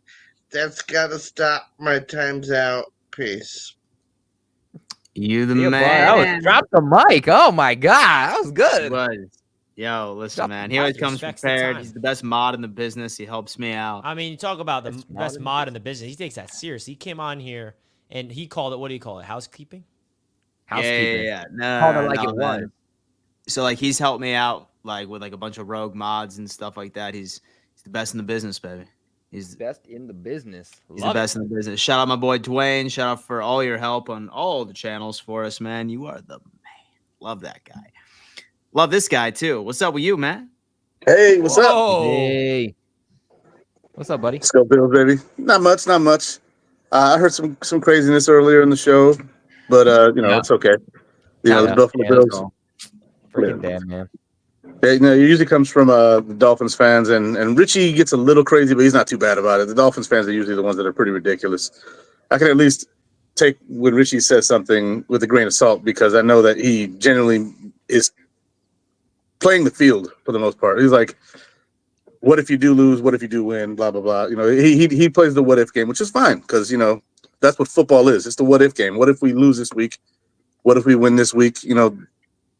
And this week, that's a game for the Dolphins because, what if they do win this week? Well, that's a big what if. But what if something else happens? What if Tua runs into DeMar again? Like, what if he throws 3 interceptions in the first half again? Like, what is the ultimate here? Like, we have a track record of smoking them on an annual basis, especially in Buffalo. This year we smoked them in Miami. Last year we beat them 48-20 in Buffalo. Like, this is not going to be a pretty game. Like, this past week I had the Buffalo Bills winning 31-21. I thought it was going to be much closer than it was, and it just wasn't. It was a beatdown of epic proportions, and we still made a bunch of mistakes in that game. We did. And we still beat them 31. Penalty after penalty after penalty. Like, we probably had like 120 yards worth of penalties. Yeah. In that game, and we still won. Yep. I'd have 20. Here's another thing too. The Lamar Jackson stuff is getting kind of weird, right? Because like he throws to his receivers a bit, right? And they got a lot of yards over there, but he doesn't lead the NFL in passing yards. That's just not true. He's 5th in the NFL in passing yards. Geno Smith has more passing yards than Lamar Jackson. Oh, I like that. His tight ends, though, they have 8 of his 17 touchdowns. His receivers have 5. True. Oh, dropping some facts. Very, very true. Shout out to my boy Izzy. Some facts. Shout out to my boy Izzy. And I don't want to make people think that I don't like Lamar Jackson. I do. I'm a big fan of his game. I'm a big fan of his game. Just not as passionate. Game. Not nearly as much as Richie, because little do you know, he has a poster of Lamar Jackson. He's looking at it right now. We can't see it on camera. You know what I am looking at, though, Dan? What are you looking at, man? Talk to me. I do have a poster. Is it? And I honestly want this out of my studio as soon as possible. Be like Aaron Rodgers or something. Oh, shit, dude, full screen Richie. Yeah. You gave it to him? No, listen. Why is this in my freaking studio, man? No, I'm not gonna lie, bro. I can just ship this to you as soon as possible because I had it down on my floor. Send it to me. And I freaking look up and I just see your eye staring at me. It scared the shit out of me. I was like, bro, get this thing out of. All right, dude. Listen, man. We I'm gonna have you. Why I have this though, guys? I didn't make this. Somebody listen, gave Dan this in the event. Yo, listen. I'm gonna have you send that to me. Yeah, please. Does he have my address? Yo, just send it to me. I'm sending it to you, man, because I got to get out of here, man, because Dan left it in my car after the event, and now I'm stuck with Dan's face. Oh, dude, I thought you just couldn't take it on the plane. Just looking at you. Like every time the Bills do something good, you just see me like. Looking at you. Put it up on the wall behind you. There you go. I'm going to burn it. Someone said Richie put a hole in it. I might as well, bro. Very strategic. Or get Sharpie and just like draw like an eye patch and like something like that. What up, Anthony? Hey, gentlemen, how you guys doing today? I wish TD was here because before week 1, everybody counted out Buffalo. They said Buffalo's not winning this division. Buffalo lost too many people. It's going to be the Jets and Miami on top. It's going to be the Jets and Miami on top, and the Patriots and the Buffalo Bills are going to be fighting for the bottom of the basement. Isn't that what happened? Isn't that what was said before week 1? Yep. Okay, now let's fast forward. It is week 9. The Patriots, the Jets, and the Dolphins have a combined record of 6. That's as many wins as Buffalo's has coming in to week 9. You know what I'm saying? I was hoping the Jets was going to be up there. That's my grandpa's team, rest his soul. You know, and the Miami Dolphins, that's my brother's team. You know, sibling rivalry, whatever the hell. You know, we went in there. I was hoping the Dolphins would have done as better as well as they have. Excuse me, I'm not feeling very well. But anyways, you know, the Buffalo Bills. Yeah, we have a lot of things that we need to work on and improve. Even though, you know, I say this, even though we're winning and we're kicking ass and all that other junk, right? But the problem is that there are some things that Buffalo needs to work on a week-to-week basis. There's a lot of things that the offense, you know, I feel like we're starting to gel. You know, which is amazing. Yeah, we lost to the Baltimore Ravens and the Houston Texans. Who cares? It's early in the season. We still got more games to play. You know what? I was hoping that Stephon Diggs was healthy going in to the playoffs, and I was hoping that Houston would make a name for themselves so that Buffalo and Houston could go into the playoffs, and Buffalo can just have the last word on Houston. And then we go play the Baltimore Ravens. Or the Kansas City Chiefs, you know. Sure. So all I'm going to say is it should have been a better. This division should have been better than what they are. They are a better division than what the record shows, but unfortunately, we are not. It's true. It's true. Hey, brother, feel better. By the way, there's a lot Yeah, going around. Yeah, I right feel now. better, brother. There's A lot going around right my now. boy Anthony. What a guy. Thank you for coming in here, preaching facts and making it happen. Preaching facts. JD, what up, man? How you What doing? up, fellas? My guy. How's it going? Congratulations, man, on that birthday win. I told you last week I thought they would, though. That's the best day to Yeah. have a birthday. I agree with you 100% there. I'm sorry they couldn't bring you one, JD, for your birthday weekend. Hey, man, it is what it is with the Dolphins. I just love how everybody gets on here and they say, the Dolphin fans this, the Dolphin fans that. We all have that in our fan base. So some obnoxious fans who say stupid shit. But, I will say this. Touché. Dan, you have every right to be cocky and happy. Your team is winning. The rest of us is struggling. I don't know what to expect from Miami on Sunday. I hope it's a good game, but we got a lot of injuries, so we'll see how it goes. As far as that Jets game, unfortunately, I too believe the Jets could beat them because Texans have too many injuries. And that Pats and Titans game, I'm not too sure how y'all going to handle that one, man. That was a true toss up there. That's true. I was hoping, when we had that event down in Miami, that it would be, for some sort of playoff spot. But the way things are looking, probably not going to be. But I do expect it to be fun. And, it'll be an experience. But yes, sir. Well, hey, right now. Well, hey, man, listen, I'm definitely looking forward to hanging out with you, man, especially in the terrace. It's gonna be a damn good time. Oh yeah, I'm about to say I'll be down there on that Friday. I'm bringing like I told you, I'm bringing my buddy with me. He likes Washington, so he's not really he doesn't really care about the teams that division there. He likes the Commanders. He's happy, man. Now he is. I just found out my son likes the Commanders now too. So man, he's picking the Commanders over Miami. That'll do it, man. Hey, my wife liked the 49ers, so you know how it goes. Everywhere. How about that? Yeah, we all over the place there with it. I love that. But, I just hope that it's a good competitive game and we'll let the chips fall where they may. We're not getting Cam Ward. I hope we don't get Shador either. And unfortunately, we stuck with Tua for the moment, but, only time will tell with that. You're the most realistic Dolphins fan, I think, ever in the history of I Dolphins. know.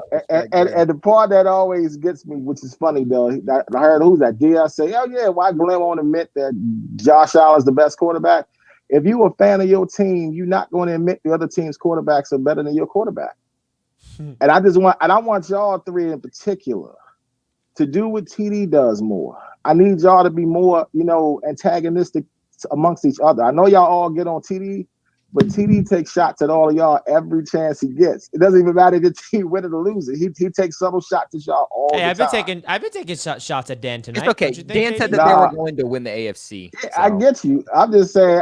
Then Dan's supposed to. Dan's supposed to be doing that with everybody, But he does. I've been that checking mostly Dan tonight, for though, Bill. JD. Wouldn't you say? I need y'all to do that more often, though. I'll do more for you, like you brother. said, all Watch that out, Dan. whole- I'm coming for you everybody- more. Yeah, everybody being all nice and only attacking TD when he on the huddle or he on here. Y'all know TD for a while now. TD attacks all of y'all, and he picks his moments when he does it. That's why I think he gets everybody else on the show riled up because he knows exactly when to say something about what team or what to say, and he says it in such a slick way. It makes for a very entertaining show, fellas. But I do got to get back to work. Y'all enjoy the rest of the night, fellas. Got it, love, man. JD. What a guy. Thanks, bro. Listen, I like that. So we all need to be more antagonistic. I mean, don't. The Bills freaking suck. They're not winning anything. They're the worst team in the AFC East. Josh Allen's a bum. Drake May's better. There goes that better. I mean, I said a lot of pretty antagonistic stuff tonight, but Bills fans are in the chat. Yo, Richie, Jets suck, bro. You're such a Bills So we got to hater." turn it up, dude. We got to turn up the toxic. Turn up the I mean, toxic. you want me to get toxic, bro? I mean, listen, let's go. I'm No. ready. But the problem is, every time all we talk, it just brings up that the Jets suck. Oh, yeah, I don't know that. I've accepted the reality. Sorry, buddy. But it's all good. We got my boy King Lowski to wrap things up. King Lowski. AFC East Roundtable, gentlemen, how are we doing this evening? You're doing great, King Lowski. We're doing all right, brother. We're alive. Good. Now that we got the pleasantries out the way, let's get down to business. Hey, let me tell you something, man. The Jets are gonna be the Jets, and yeah, we trash. But let me tell you something about the Jets, okay? The Jets is like that little cousin that you can talk about. But the rest of you bums, you can't say nothing to me, okay? Let me tell you something, damn Mitchell. You get that damn smirk off your damn face like y'all done did something. Y'all ain't did a damn thing. Like I tell you all every week, and from every week going forward, son, at the end of the day, y'all on the throne without a crown. Okay, y'all ain't winning no damn Super Bowl, and when it comes to the playoffs, y'all gonna fall off like y'all do every year because y'all some overrated bums. Okay, don't nobody give a damn about no Jills. Okay, y'all overachieving with some second-rate ass players. We don't care nothing about that. Oh, you knew Amari Cooper. What the hell did he have? One catch for 3 yards? Huh? Is that what the hell he had? You bum? Huh? And I don't want to hear nothing about no damn Jills until the damn playoffs. Get the hell out of here. Hey, Kobe! Oh, you enjoyed your little birthday date in your house, What's up, buddy? Yeah, Great I know you enjoyed your little. I can't stand y'all, you bum. Oh, I know you can't can. We own you. We own the Yeah, we own the Jets. I can't stand y'all, Kobe. And you know I can't stand y'all, you sucker duck ass Patriot fan. I can't stand y'all suckers. Yeah. And you can best believe one thing. At the end of the day, we got the same record. So I don't want to hear nothing from you doggone Pat fans, man. Y'all can kiss my butt. All right. I see that dude on TV didn't show up. Where the heck is that doggone Tony? Huh? Oh, he always got a family emergency or something, huh? He always got something to do. Tony, you better show your butt up, son. Huh? You sorry fraud fish. Yeah, Tony, I talk to you when you ain't here, you bum. So, hey, man. Hey, at the end of the day, man, the Jet season is over with. I'm going to be here every week regardless. I don't care. Hey, I'm with Richie. We're going to lose against the Texans. I mean, it is what it is, man. We underachieved. We was trash this year. It is what it is, baby. But at the end of the day, baby, I'm still here regardless. I don't run like TD bum butt.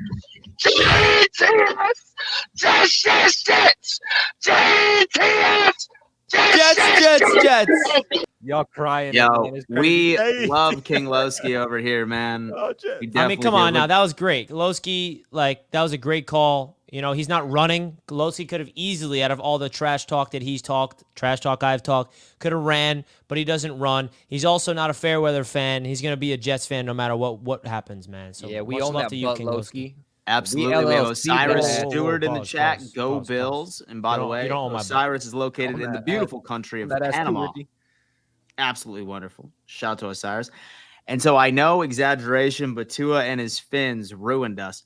Jonathan, congrats, Richie, on Kitty Cat demolishing my Heat. You know what, Jonathan? Respect to you for congratulating me, man. Much respect to you. Good luck to your Heat the rest of the year. You guys won? Oh, all I know is the Celtics have been killing it this season already. Cat went for 44 in Miami, yeah. And the Jets are that one restaurant location that keeps closing and reopening as something else under new owners. But the food still blows.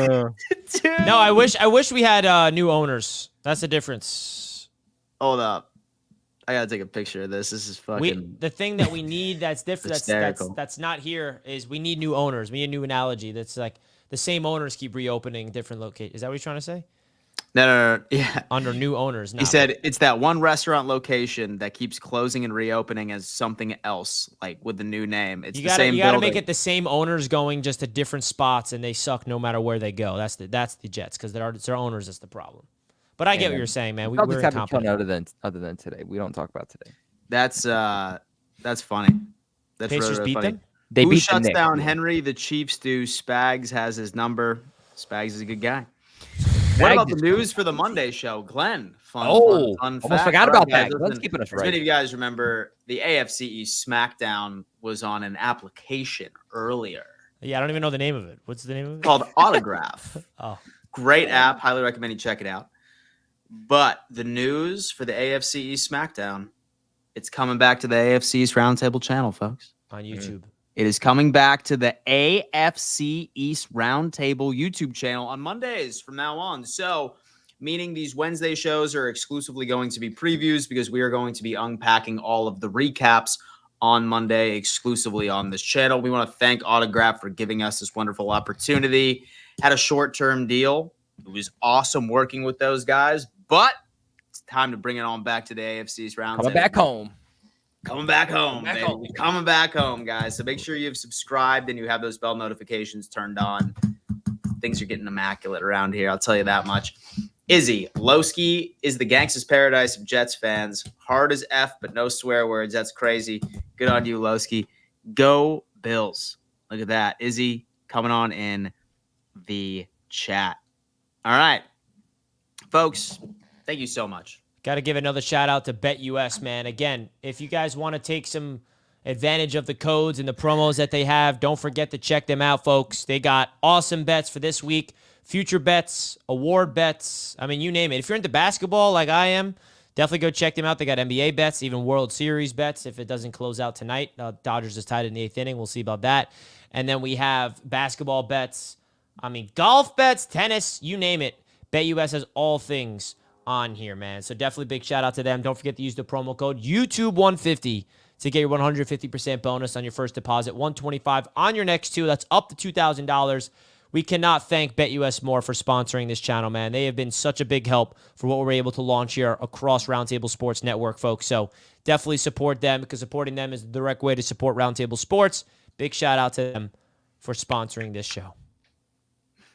Let's go, BetUS. Big shout out to them. Guys, thank you so much for tuning in to yet another edition of the AFC East Roundtable.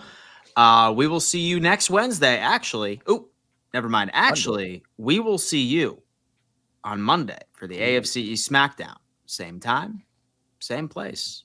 See you soon.